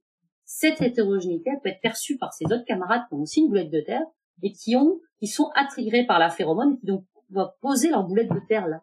Et du coup, cette petite hétérogénéité devient de plus en plus attractive. Sauf que elle est attractive dans un certain rayon. Si une fourmi est très éloignée, elle va pas percevoir cette hétérogénéité, donc elle va créer sa propre hétérogénéité à une certaine distance qui est finalement limitée par la distance de perception de la première hétérogénéité. Et donc vous allez avoir des piliers qui vont apparaître à distance égale les uns des autres. Donc vous allez avoir un système hyper organisé, vous dites, mais il y a un architecte derrière. C'est exactement la même distance qu'il y a entre chaque pilier. Pas du tout. C'est juste la distance perception de la phéromone. Et donc vous allez avoir ce petit type vous pouvez le retrouver à l'infini, il y a des milliers d'exemples en fait pour tous les comportements collectifs des fourmis. où on voit très bien que ce sont vraiment des règles au niveau local qui permettent une émergence d'un certain ordre au niveau collectif. Et au niveau des choix, il me semble que, si je dis pas de bêtises, il y a un algorithme qui s'appelle l'algorithme des fourmis, ou un truc comme ça. Ouais. En fait, ça a donné naissance aux algorithmes fourmis qui ont été développés par Marco Dorigo, en particulier en Belgique, qui, du coup, a réussi à résoudre le problème du voyageur de commerce. Donc, le problème du voyageur de commerce, c'est de rejoindre plusieurs villes avec le chemin le plus court et revenir chez lui parce qu'il doit rentrer chez lui à la fin de sa tournée. Et donc, si vous avez 5 villes, vous avez 12 chemins possibles. Si vous avez 10 villes, vous allez avoir 180 000 possibles. Parce qu'en réalité, c'est le nombre de villes moins 1 factoriel du nombre de villes moins 1 divisé par 2. Donc, vous imaginez, à 25 villes, c'est simple. Vous êtes à des milliards de milliards et à 60 villes, il y a plus de possibilités. Je crois que c'est le nombre d'atomes, le plus d'atomes que dans l'univers. Donc, c'est très difficile à résoudre pour un ordinateur. Et donc, Marco Dorigo a eu l'idée de coder en fait des algorithmes fourmis avec ce système de dépôt de phéromones et de suivi de phéromones et donc ce système de sélection de chemins. Parce que on imagine, vous avez, on va prendre une solution extrêmement simple, vous avez 2 chemins, un chemin qui est beaucoup plus long que l'autre, un chemin qui est plus court, mais tous les deux mènent à la source de nourriture. Vous avez 2 fourmis, une fourmi prend le chemin le plus long, une fourmi prend le chemin le plus court. Celle qui doit prendre le chemin le plus long, forcément, elle arrive après. Et donc, sa phéromone, elle est disponible après. Et rien que par cette petite différence de temps, cette petite différence va être amplifiée et va conduire les fourmis à choisir le chemin le plus court. Et bien, il a utilisé, en fait, il a traduit ça en algorithme et il a pu montrer qu'on peut résoudre le problème du voyageur de commerce avec ce petit simple suivi de phéromones et probabilité de suivre toujours le chemin le plus concentré. Et il montrait que, par exemple, pour résoudre le problème à 25 villes, qui prend 64 ans à un ordinateur, ça prend 10 minutes avec un algorithme fourmi. Donc c'est assez incroyable. Et c'est juste en utilisant vraiment ce système tout simple. Bon, après, l'intelligence artificielle, maintenant, va commencer, bien sûr. Ouais, mais elle fonctionne pareil, hein. Bah oui, elle fonctionne pareil, c'est juste que maintenant, les ordinateurs aussi ont réussi à dissoudre le problème en tout petits problèmes. De manière itérative, comme ça, ils arrivent bien sûr à résoudre ce problème beaucoup plus rapidement maintenant qu'il y a quelques années. Mais il y a quelques années, les algorithmes fourmis étaient les plus performants. Alors là, il y a un aspect d'automatisation qui est très très important dans vos considérations, mais moi ce que j'ai trouvé assez troublant, c'est la notion de culture chez les fourmis. Et vous avez cité plusieurs fois les fourmis Atta, et notamment le fait qu'elles étaient capables de transmettre une information sur du poison en envisageant que justement les cultures véritablement existent chez les fourmis, quel degré de sophistication est envisageable et surtout quelle durée? Est-ce que ça peut durer plusieurs générations? Est-ce que vous avez des informations justement sur cet aspect de la culture sociale chez les fourmis? Ce qu'avait fait, en fait, ça c'est les travaux de Flavio Rosses. Ce qu'il montre, c'est que si on met un poison que, par exemple, la fourmi ne peut pas percevoir sur un morceau de feuille, donc juste pour expliquer, les coupeuses de feuilles, elles coupent des feuilles dans la nature, elles ramènent ces bouts de feuilles, elles nourrissent un champignon avec ces feuilles, et après elles mangent le champignon. Et donc si on empoisonne, en fait, si on met un antifongique dans les feuilles que les fourmis ne peuvent pas percevoir au goût, elles vont ramener cette feuille, elles vont le poser sur le champignon, et le champignon va tomber malade. Et la fourmi est capable, en effet, de cesser de ramener cette feuille, sans pourtant sans percevoir ce poison, parce que c'est la réaction du champignon. Le champignon émet une odeur, et c'est cette odeur que la fourmi, en fait, est capable d'apprendre et associer avec la nourriture qu'elle a ramenée pour cesser, en fait, de ramener cette nourriture. Et ce qui est encore plus fou que Flavio Rosses a montré, c'est que s'il enlève une population de fourmis de la colonie, avant cet apprentissage, il les met de côté, et donc les autres apprennent à éviter le poison, et il remet ces fourmis complètement naïves dans la colonie, et elles, gaiement, elles vont chercher les feuilles, ne sachant pas qu'elles sont empoisonnées, et elles se font taper dessus. Et en réalité, c'est parce que les fourrageuses qui sortent connaissent, en fait, elles ont appris à associer la maladie du champignon à cette feuille-là, et donc enlèvent le bout de feuille de leur congénère. Et alors, il disait que ça pouvait durer quand même sur quelques semaines. Je sais pas si ça pourrait se transmettre, par contre, à la génération suivante. Il faudrait peut-être prolonger, en fait, cet apprentissage sur de plus longues durées, mais en tout cas, il arrive sur quelques semaines, en fait, elle cesse complètement de ramener. Je me demande si Antoine a des informations sur justement les modifications cérébrales qu'on pourrait retrouver sur des fourmis qui auraient été naïves par rapport à celles qui auraient été justement initiées par des voisines. Est-ce qu'on a des informations justement sur ce type de modification? Ouais, très clair. Et c'est bien compris, c'est un peu le même système que chez nous. C'est des changements de connectivité, de poids synaptiques. Donc les synapses, qui sont les connexions entre neurones, elles sont très plastiques pour la plupart des neurones. Et quand je dis très plastique, d'ailleurs, quand on voit en direct à quelle vitesse ça peut se former, se déformer, c'est à l'échelle de la seconde. Vous voyez un neurone qui peut se connecter, se déconnecter, se reconnecter ici. C'est vraiment très plastique. On se rend pas compte. On pense que c'est long, mais c'est très très rapide, les modifications synaptiques. Ça veut dire qu'on a des images de ça, de formation de neurones chez les fourmis? Alors chez les fourmis, non, ça va être chez les drosophiles pour ces grosses images-là, mais c'est le même principe chez les mouches, ouais. Qui ont des outils neurogénétiques qui permettent de visualiser le cerveau avec des résolutions qu'on peut pas atteindre chez les autres insectes. Mais c'est le même cas chez, j'ai envie de dire, tous les neurones. C'est une propriété de base du neurone.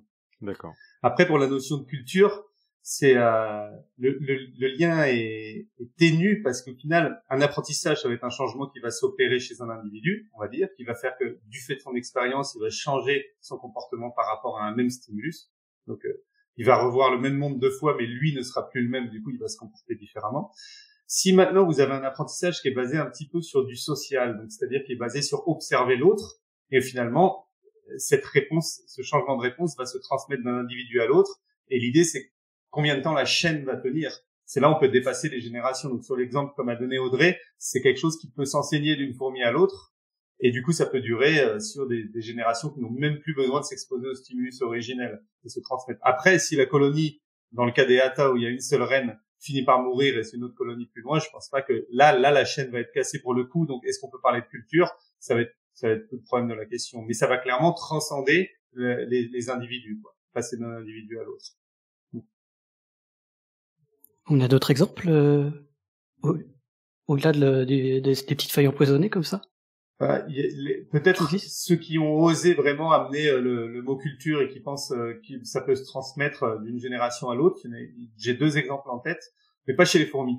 Mais après, je pense que c'est qu'une question d'intérêt scientifique. Si on le voit chez un insecte, en tout cas, le système va sûrement se reproduire chez les fourmis aussi. Il y a un exemple chez les bourdons où ils ont juste simplement démontré qu'il pouvait y avoir un apprentissage social, c'est-à-dire dans le sens où un bourdon peut apprendre en observant un autre bourdon. Et du coup, le système peut se transmettre. Là, ce qu'ils montraient, c'était ils avaient fait une tâche où il s'agissait au bourdon d'apprendre. Alors, il y avait une petite arène circulaire avec un trou au milieu et il y avait une petite bille en polystyrène et il fallait que le bourdon la mette dans le trou du milieu pour obtenir sa récompense sucrée.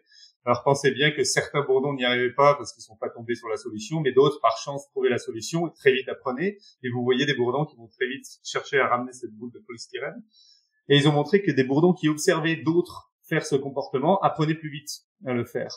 Et du coup, ils ont estimé qu'effectivement, dans un milieu naturel, si vous avez un système comme ça allait se transmettre même d'une colonie à l'autre sur plusieurs générations.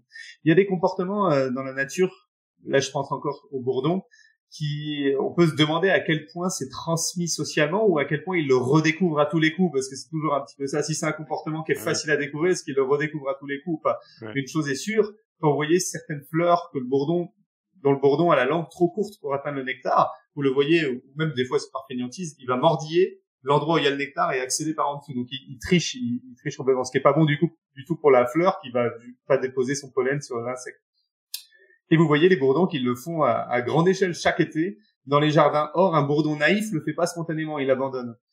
Donc, est-ce qu'ils l'apprennent parce qu'ils ont de l'expérience? Est-ce qu'ils l'apprennent en observant les autres? Ça pourrait être un exemple de culture transmise. Après, quand on parle de culture, là où il faut faire attention, c'est que il y a une grosse différence entre une culture où on réapprend à chaque fois un comportement, donc une culture simple, on va dire, et une culture cumulative où non seulement on apprend de sur le comportement d'avant, mais on va rajouter dessus. Et petit à petit, c'est vraiment ce qui a fait que la culture humaine a explosé. C'est cette faculté d'apprentissage social doublée de j'accumule à chaque génération quelque chose en plus, quoi. Et ça, il n'y a pas d'évidence chez les insectes, d'après moi.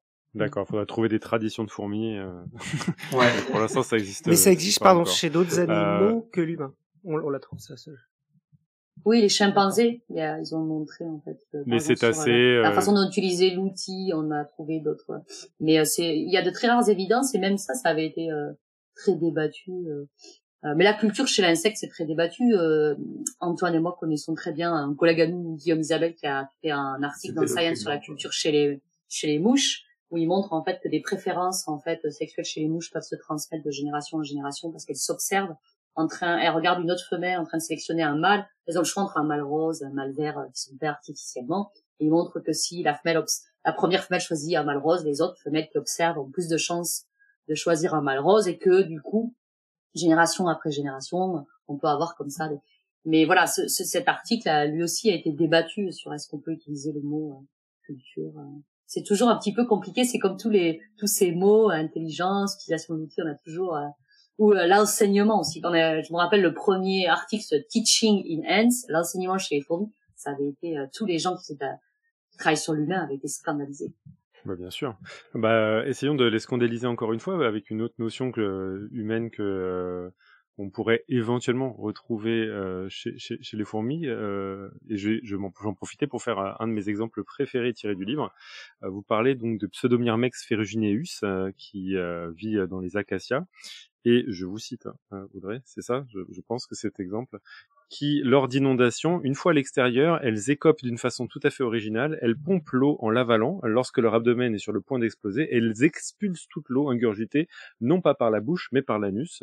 Le procédé n'est pas des plus rapides, mais on fait ce qu'on peut lorsqu'on n'a pas de seau à portée de main, ce qui m'a amené à cette question et considération-là. J'ai l'impression que souvent les fourmis troquent l'usage d'outils pour plutôt une caste spécialisée. Vous évoquez aussi souvent les fourmis peau de miel avec ce sorte de garde-manger, de frigo. Et souvent, j'ai l'impression que pour n'importe quel outil humain, il y a les fourmis portes, il y a les fourmis, on le voit, pompe à eau. Est-ce que c'est votre impression aussi, ou est-ce que vous avez d'exemples de fourmis qui utilisent bel et bien des outils? Alors, il y a des exemples de fourmis qui utilisent des outils. C'est l'exemple de la Phaniogaster qui construit ses éponges dans la nature, qui est capable de, par exemple, récupérer du liquide en utilisant des petits bouts de mousse ou des petits bâtons ou même des petits grains de sable. D'accord. Ça a été observé chez 2 ou 3 espèces. C'est la spécialité de Patricia Détoré qui travaille à Paris. Mais c'est vrai mais par exemple, chez les fourmis peau de miel, ces fourmis qui sont citernes, donc qui se remplissent là, qui sont vraiment gorgées de miel, et dont que les aborigènes mangent en Australie et qui existent aussi bien sûr aux États-Unis, Myrmecocystus. Ce sont pas des fourmis qui naissent citernes. C'est pas une caste à part. C'est une fourmi qui va d'abord recevoir un peu de nourriture, donc son abdomen va se distendre. Et puis petit à petit. Mais elle aurait pu très bien être fourrageuse, quoi. Alors, ce qui est différent de la fourmi porte, qui elle, par contre, morphologiquement, a vraiment donc sa tête comme une assiette et fait porte. Et donc c'est vrai que chez les fourmis, on a une division du travail qui, selon les espèces, est plus ou moins flexible. Et souvent, ce qu'on va voir, c'est qu'il y a une relation entre la taille de la colonie et la spécialisation. Plus les colonies sont grandes, comme les fourmis coupeuses de feuilles, par exemple, plus vous allez avoir de la spécialisation. Chez les fourmis coupeuses de feuilles, vous avez des fourmis jardinières, elles font 1,5 mm, elles vont rester dans le jardin toute leur vie, elles verront jamais la lumière du jour, elles iront pas fourrager. Et vous avez des fourmis qu'on dit des fois primitives, mais ça veut pas dire grand-chose, où on a, par exemple, 30 fourmis dans la colonie, et là, c'est beaucoup plus plastique, la division du travail, tout le monde peut faire tout et n'importe quoi. Même pondre des œufs. Voilà, et même pondre des œufs. Et donc, ça va être vraiment, on va avoir vraiment un lien entre la spécialisation et la taille de la colonie.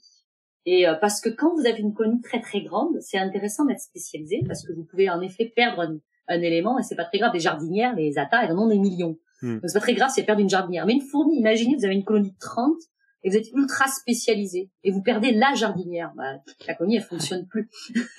Donc, il n'y a pas d'intérêt pour les petites colonies d'être ultra spécialisées. Mais, ce qui est assez intéressant, c'est que si vous regardez chez les fourmis clonales, par exemple, Platytirea oropunctata, donc les fourmis clonales, c'est des fourmis qui ont plus de mâle, sont passées du mâle, se reproduisent, et on va quand même pourtant avoir une division du travail qui va émerger. Or, elles sont toutes génétiquement identiques. Et vous avez quand même, et c'est un système de seuil de réponse qui se met en place, parce que c'est pas le tout génétique chez les fourmis. Une fourmi, comme le dit très bien Antoine, elle va se baser sur son expérience, sur l'environnement, sur ce qu'elle va vivre au quotidien, et ça va modifier énormément son comportement. Donc même si vous avez, c'est comme chez nous les jumeaux, si vous avez 2 fourmis identiques, ces toutes petites différences de seuil de réponse liées à l'expérience vont être amplifiées et vont faire qu'il y en a une qui va devenir fourageuse et une qui va devenir nourrice. Et pourtant, on avait 2 individus identiques au départ. Et donc voilà, donc on a une division du travail chez toutes les fourmis, mais elles sont plus ou moins spécialisées pour une tâche ou pour une autre selon la taille de la fourmi. Là-dessus, il y a sur cette idée de diversité qui sort, alors qu'à la base, il y a, disons, au moins génétiquement identique. Il y a des expériences qui ont été faites maintenant chez plusieurs espèces de vertébrés, mais aussi d'insectes, qui montrent, par exemple, chez des drosophiles, pour le coup, génétiquement identiques, quasiment à la mutation près, parce qu'ils peuvent vérifier après coup, donc très, très, très proches génétiquement, et qui vont être élevées toutes seules dans un tube, dans les mêmes conditions d'humidité, de température, de lumière, donc vraiment, même environnement, même gène. Pourtant, ils retrouvent la même diversité de, entre guillemets, personnalité que dans une population sauvage. Et donc ça incite à penser que dans le développement, il va y avoir des ruptures de symétrie qui sont vraiment faites pour prendre la stochasticité en compte. C'est-à-dire que ça peut partir sur cette voie-là ou sur cette voie-là, et le développement est fait pour que ce soit imprévisible et robuste aux vrais changements d'humidité, de température. On va quand même retomber là-dessus. Ça, c'est assez incroyable de voir que le développement est fait pour créer cette diversité entre les individus. Ouais, moi j'avais une question justement sur les fourmis hyper spécialisées, genre les fourmis garde-manger, comme on a cité un peu là. Donc c'est presque par hasard, quoi. C'est vraiment un petit comportement qui a fait que elle est devenue comme ça, quoi. Oui,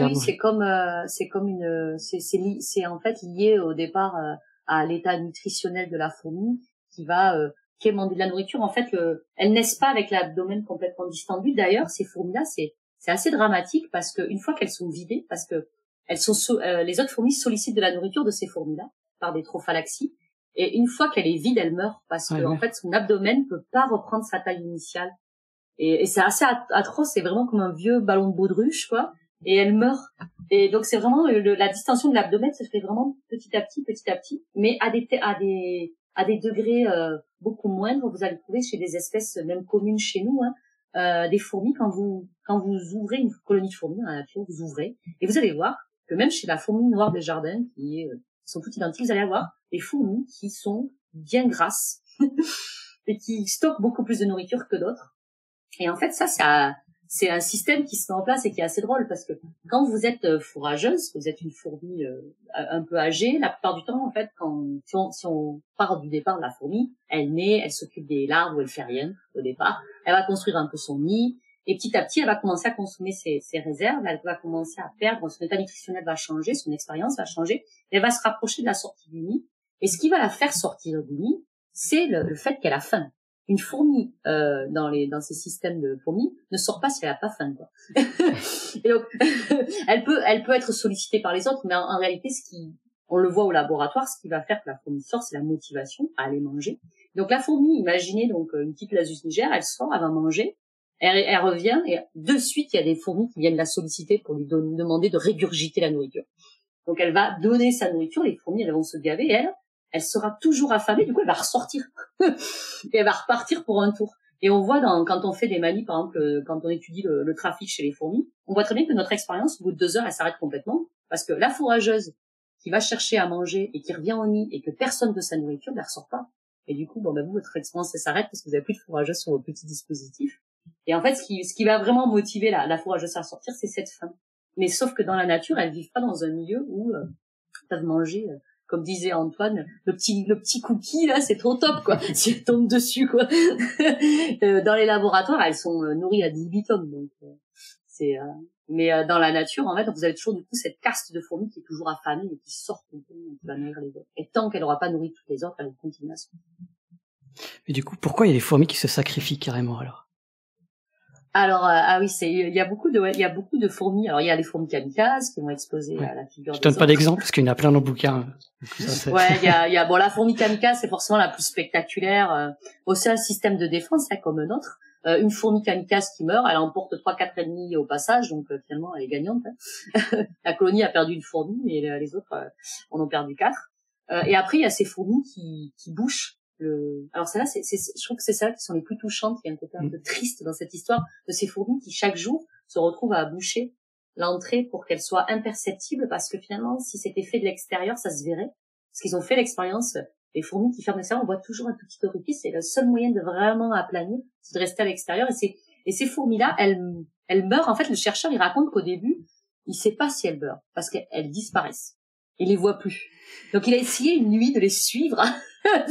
Et il voit que la plupart du temps, soit elles se font manger par quelqu'un, soit elles perdent leur chemin parce qu'elles s'éloignent beaucoup trop. Et sauf que la colonie, en perdant 3 individus, bah, elle protège toute la colonie.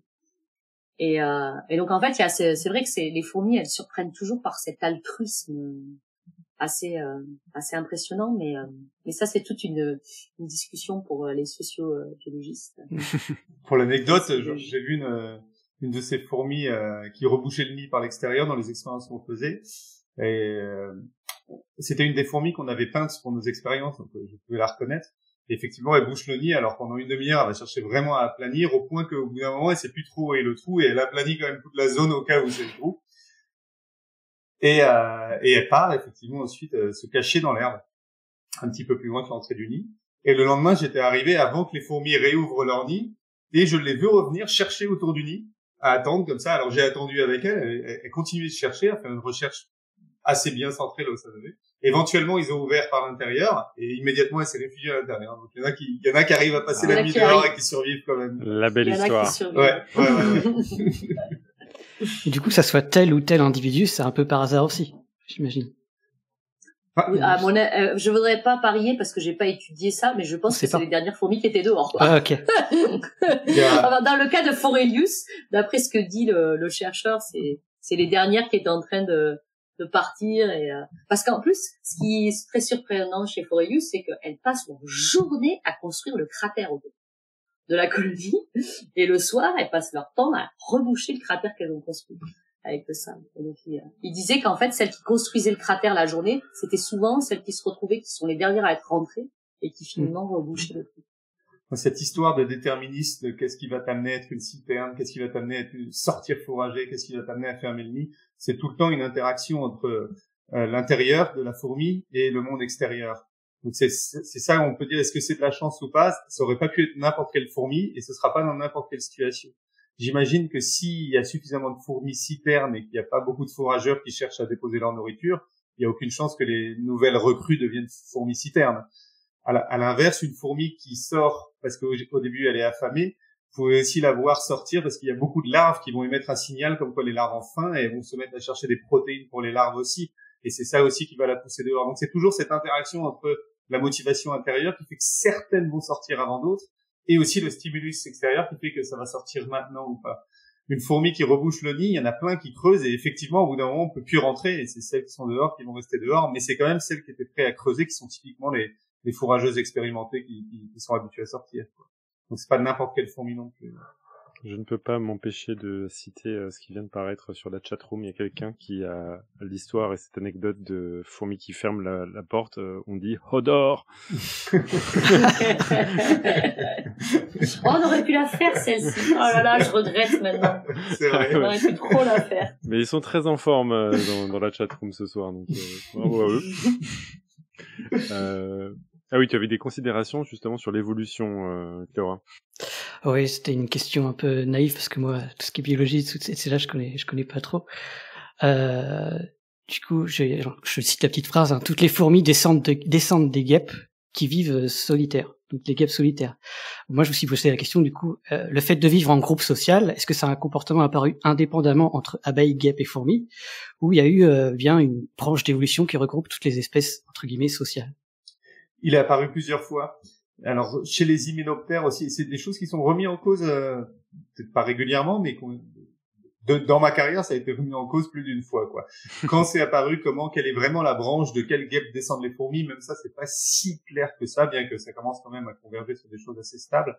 Mais effectivement, l'ancêtre des fourmis était une guêpe solitaire, et c'est pas sûr que dans la branche d'hyménoptères qui a amené aux fourmis, il y a déjà eu la socialité. La socialité a émergé plusieurs fois chez les hyménoptères, ça c'est sûr. Et pourquoi elle a émergé? Et là aussi, c'est des choses débattues. Une partie des choses qui facilitent l'émergence de la socialité chez les hyménoptères, c'est leur système de reproduction, qui fait que au sein, les sœurs sont très apparentées entre elles génétiquement.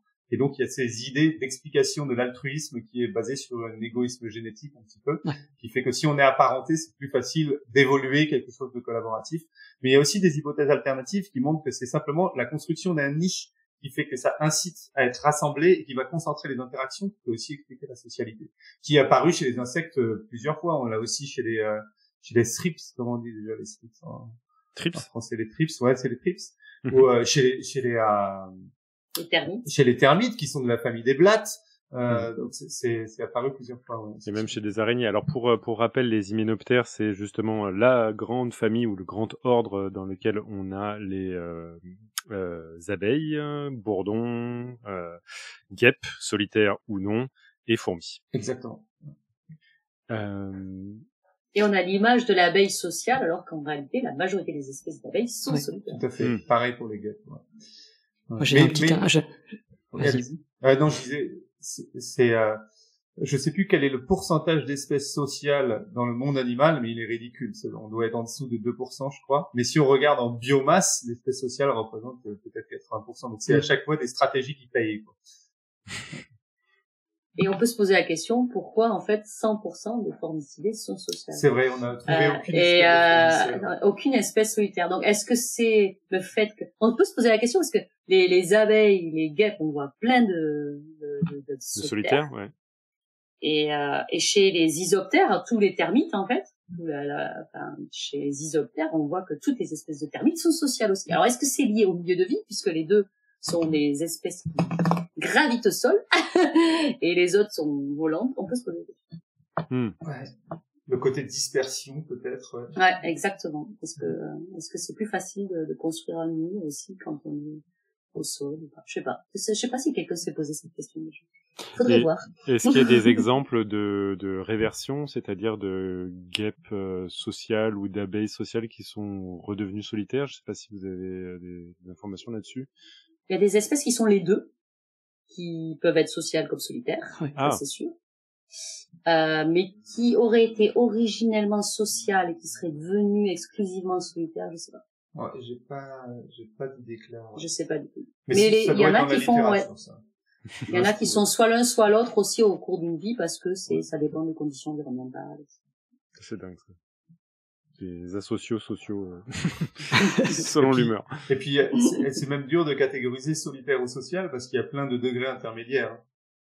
Il y a, par exemple, vous voyez toutes ces abeilles qui nichent très proches les unes des autres, avec parfois 2 abeilles par nid, la plupart du temps une, mais toutes très regroupées, qui ont des intérêts à être ensemble. Alors, on a eu des noms, des subsociales, des communales, des grégaires. Donc, il y a toute une histoire de hiérarchie. C'est très dur à classifier parce que c'est multidimensionnel, quoi.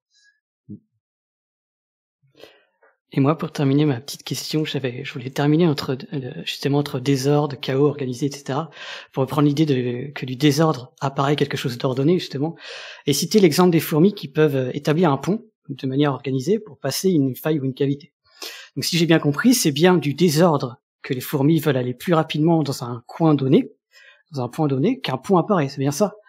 Oui, c'est ça, exactement. En fait, là pour le coup, c'est que les écitons, alors déjà elles voient pas très bien ces fourmis-là. Elles sont pas comme les fourmis légionnaires africaines où elles ont carrément plus les yeux, mais elles voient pas non plus très bien, donc elles sont très liées aux phéromones de piste et donc elles grouillent. C'est vraiment un magma vivant. Et dans l'expérience de Simon Garnier, en fait, donc il a une espèce d'angle très aigu là, et donc il les force à faire un énorme détour. Et donc comme elles courent comme des dératées, il y a toujours une qui tombe un petit peu dans l'angle et parce que c'est un petit peu ça grouille et puis du coup elle reste collée là et comme ça va très vite chez ces fourmis-là, il y en a une qui lui passe dessus et elle devient vite un pont, il y en a une autre qui va tomber et ça va s'accumuler, ça va former un pont. Mais au départ ça part d'un petit accident d'une fourmi qui a basculé sur le côté qui se fait marcher dessus parce qu'elle n'a pas le temps de remonter parce qu'il y en a déjà qui lui marchent dessus puis finalement elle va rester accrochée comme ça et en fait ils voient très bien que s'ils enlèvent les fourmis, la première chose qu'elle fait c'est se relever et partir, quoi. S'il y a un tout petit laps de seconde où il n'y a pas une fourmi qui marche dessus, elle se lève et elle se lève. Donc c'est un exemple parfait que d'un petit chaos, d'un petit truc de chaotique, ça devient quelque chose d'organisé, une sorte de pont bien organisé. Et puis c'est assez joli de voir aussi. Moi, l'expérience que j'adore de Simon Garnier, c'est il fait ce pont où il y a une distance entre 2 fourmis, donc il y en a une qui tombe dans le vide d'abord parce qu'elle essaye d'attraper puis elle arrive pas, puis l'autre elle lui passe dessus parce qu'elle s'est quand même accrochée au passage. Et donc en s'accrochant, elle a quand même réduit la largeur de la faille, puis l'autre et finalement elle réalise. Et puis là lui, il avec sa petite moulinette Simon et il ouvre. la trappe, donc il casse le pont. Du coup, les fourmis elles basculent dans le vide et c'est reparti. Et à chaque fois, il est allé jusqu'à 12 cm quand même. Et il a réussi à créer un pont comme ça. Et il y a une vidéo qui est très connue sur Internet. Vous cherchez Bridge et Ants, et vous allez voir ces fourmis qui attaquent. Je crois que c'est un nid de guêpe ou un nid de frelon, et qui forment un pont hallucinamment long. Je sais pas combien il fait, peut-être 2 mètres de long. C'est une corde de fourmis, quoi. Et alors après de ces comportements en fait qui grouillent et de suivi de pistes, on arrive à ces comportements qui peuvent paraître aberrants et qui sont liés souvent au milieu anthropisé qu'on va pas retrouver forcément dans la nature, mais ces citons, par exemple ces fourmis légionnaires en Amérique du Sud, on les voit des fois tourner en rond comme les mosh pits là dans les concerts de métal. Et en réalité, c'est parce que voilà, il y a pas d'infractuosité, c'est souvent sur des trottoirs, parce que c'est des fourmis qui sont qui dépendent tellement de la phéromone de piste qu'il suffit qu'il y ait une fourmi qui ait fait l'erreur de tourner en rond, et ça arrive souvent, nous on le voit dans les manifs, des fois la fourmi a fait demi-tour parce qu'elle a choisi de faire demi-tour, et vous avez cette espèce d'emballement qui se forme, et elle forme des espèces de pistes en rond, et Schenerla, qui est un grand myrmécologue, avait observé ces fourmis tourner pendant des jours jusqu'à en mourir, quoi.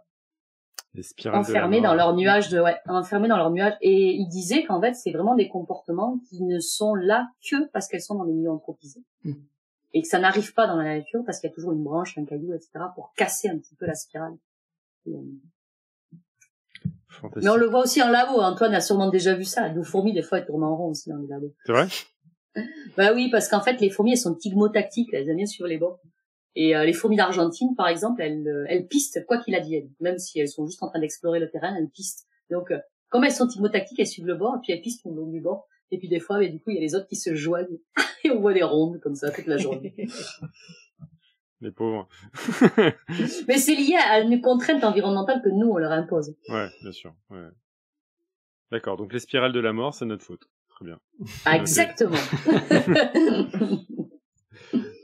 Je vous propose de glisser vers la fin de cette interview. Je vous remercie d'ailleurs de votre participation à toutes ces questions. Il y a quelques petites questions qu'on se pose maintenant de plus d'ordre de la vulgarisation ou de recherche. Quelles sont vos futures thématiques de recherche et de vulgarisation? Est-ce que vous allez rester sur les fourmis, les blobs, envisager d'autres organismes ou même d'autres sujets de livres? Moi, pour ma part, du point de vue recherche, là, c'est bien avancé pour continuer dans la direction d'essayer de comprendre leur capacité d'orientation. Là, on a développé un outil au labo qui a pris du temps à développer, donc maintenant, on est content de l'utiliser. On a un système de réalité virtuelle pour fourmis. Donc, la fourmi est sur une petite boule à coussin d'air et elle est attachée, mais quand elle se déplace, ça déplace la boule. Et nous, on enregistre les déplacements de la boule, donc on peut déduire le chemin que doit prendre la fourmi. Et cette boule, et donc cette fourmi, est plongée dans un environnement, une arène de LED qui montre une image, par exemple, d'un environnement. Et on peut déplacer cette image en fonction du déplacement de la fourmi de manière à lui faire croire qu'elle se déplace dans cet environnement virtuel. Et elles répondent très bien au stimulus visuel. Elles arrivent très bien à rentrer en connexion en boucle fermée avec cet environnement. Et du coup, l'idée, c'est de leur faire apprendre des routes comme elles font naturellement. Mais derrière, on peut manipuler l'environnement ou même la relation entre la fourmi et le mouvement de la fourmi et le mouvement de l'environnement pour essayer de comprendre un petit peu ces mécanismes. Ça ouvre la porte à plein de questions qu'on peut pas faire directement sur le terrain. Donc là, je pense qu'on va s'amuser encore quelques années avec ça. Ceci dit, je compte toujours retourner sur le terrain parce que c'est là où on a devant les yeux souvent des nouvelles idées, des nouvelles observations auxquelles on n'aurait jamais pensé en laboratoire. Donc ça peut continuer. Faut juste éviter de mettre son bras dans un arbre. Bien noté. Ouais, moi ça m'évoque tout de suite Ready Player One ou même les plateaux de tournage de Mandalorian là où ils avaient fait justement toute une arène. Exactement. Ah bah sympa. Bah, j'aimerais bien être une fourmi. Hein, parce que ça doit être sympa. Juste, comment vous les attachez du coup? Alors on a développé une petite attache. Qui au bout, alors c'est assez compliqué. Donc l'idée venait d'un chercheur allemand qui est très minutieux et on l'a un petit peu upgradé. Maintenant ça marche très bien. Donc on a un petit tube en verre, donc c'est des capillaires. Donc vous voyez c'est ce petit tube très fin dans lequel on fait passer une toute petite tige en méthane qui peut donc monter et descendre. On met un tout petit drapeau en scotch qui fait qu'elle peut pas tomber, mais elle peut monter et descendre. À la fin de cette tige, on a un fil dentaire divisé pour qu'il soit encore plus fin que du fil dentaire, d'à peu près 1 demi-millimètre de long, sur lequel on colle un aimant. Un micro-aimant. Donc vous avez l'aimant, il est très flexible. si vous voyez, au bout de son fil dentaire. Et il suffit de mettre un point de peinture ferreuse, par exemple, sur le thorax de la fourmi, et vous arrivez avec votre hameçon, hop, elle est accrochée, et ensuite vous la placez sur la boule, et voilà. Elle se met à, je vois, ingénieux. Parce que voilà. j'avais vu d'autres setups, mais sur des mouches ou sur d'autres insectes, et ça avait l'air d'être beaucoup plus invasif. Là, le truc qui est génial, c'est qu'on peut l'accrocher, la décrocher très rapidement, et surtout, elle peut faire des rotations physiques sur elle-même. Donc en fait, la boule peut translater dans toutes les directions, mais on l'empêche de faire des rotations sur le plan horizontal avec 2 petites roulettes qui sont sur les côtés et qui la touchent sur le plan équatorial. Ce qui fait que la boule est coincée comme ça. Donc quand la fourmi cherche à tourner, c'est elle physiquement qui tourne, mais quand elle cherche à avancer, reculer ou se déplacer, là c'est la boule qui tourne. Ouais, ça marche très bien, elles sont contentes, ouais. Donc on est parti sur au moins plein de recherches sur les fourmis et sur l'aspect vulgarisation. Vous avez envie de raconter d'autres histoires ou qu'est-ce que... J'ai pas pris le temps encore de réfléchir, mais l'aventure a été sympa, donc pourquoi pas à l'avenir, ouais. Et vous, Audrey?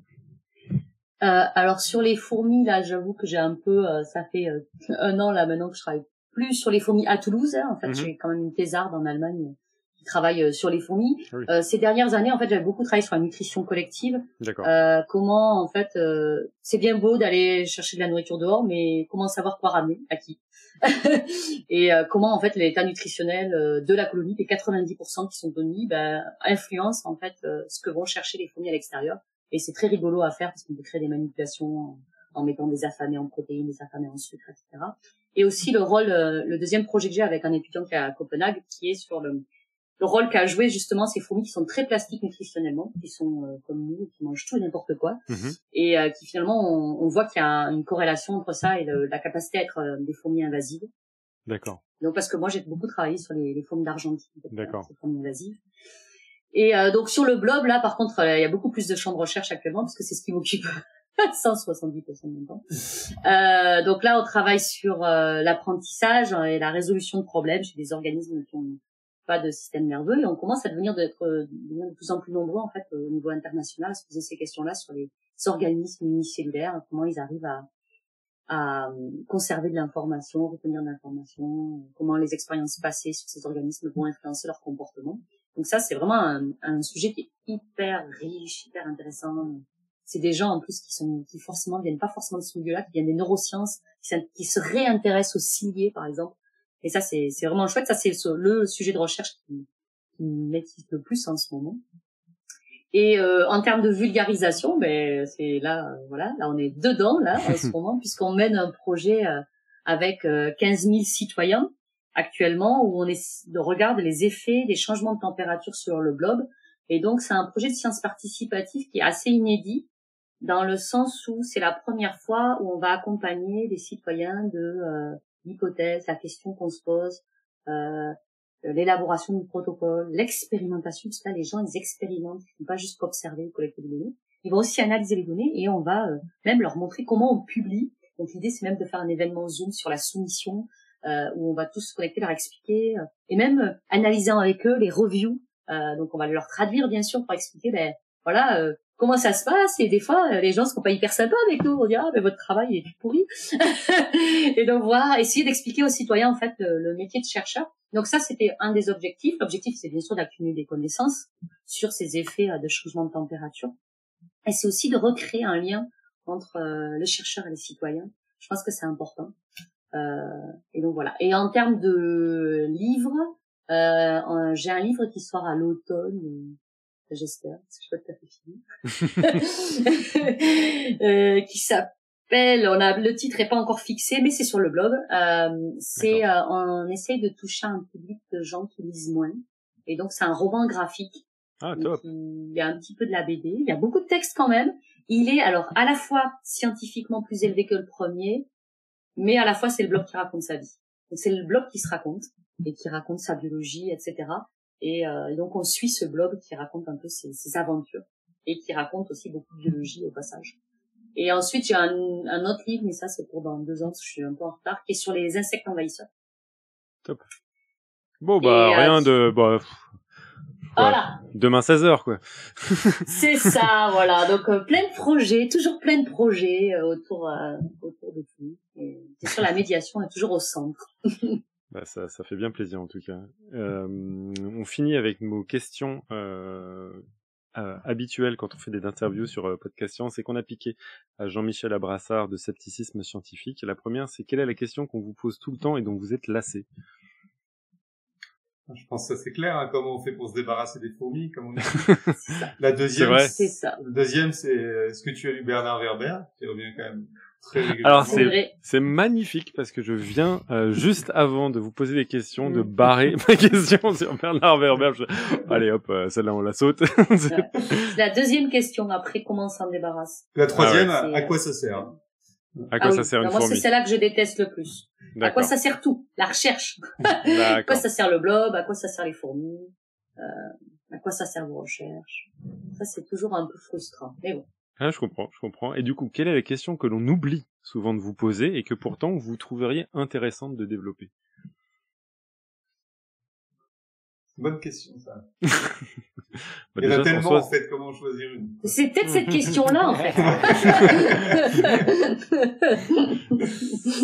c'est pour ça qu'on la pose, parce que généralement, ça commence à se... Ouais, il y a des choses... les questions les plus intéressantes, c'est celles où on ne connaît pas la réponse. Hein. C'est clair. Là, l'idée de la réversion sociale, de social vers solitaire, je trouvais ça extrêmement intéressant et je commençais à réfléchir... Est-ce que c'est parce qu'il y a des contraintes ou est-ce que c'est parce que c'est tellement bien d'être social? Enfin, c'est une très bonne question. C'est celle dont on connaît pas la réponse. Très bien. C'est ça, parce que par exemple dans le système nerveux, c'est arrivé que des organismes, des animaux perdent le système nerveux. Ils l'avaient, ils l'ont plus, les placozoaires. Et donc peut-être que la socialité, il y a des animaux qui ont essayé, ils ont dit ah non, c'était pas top. On revient en arrière.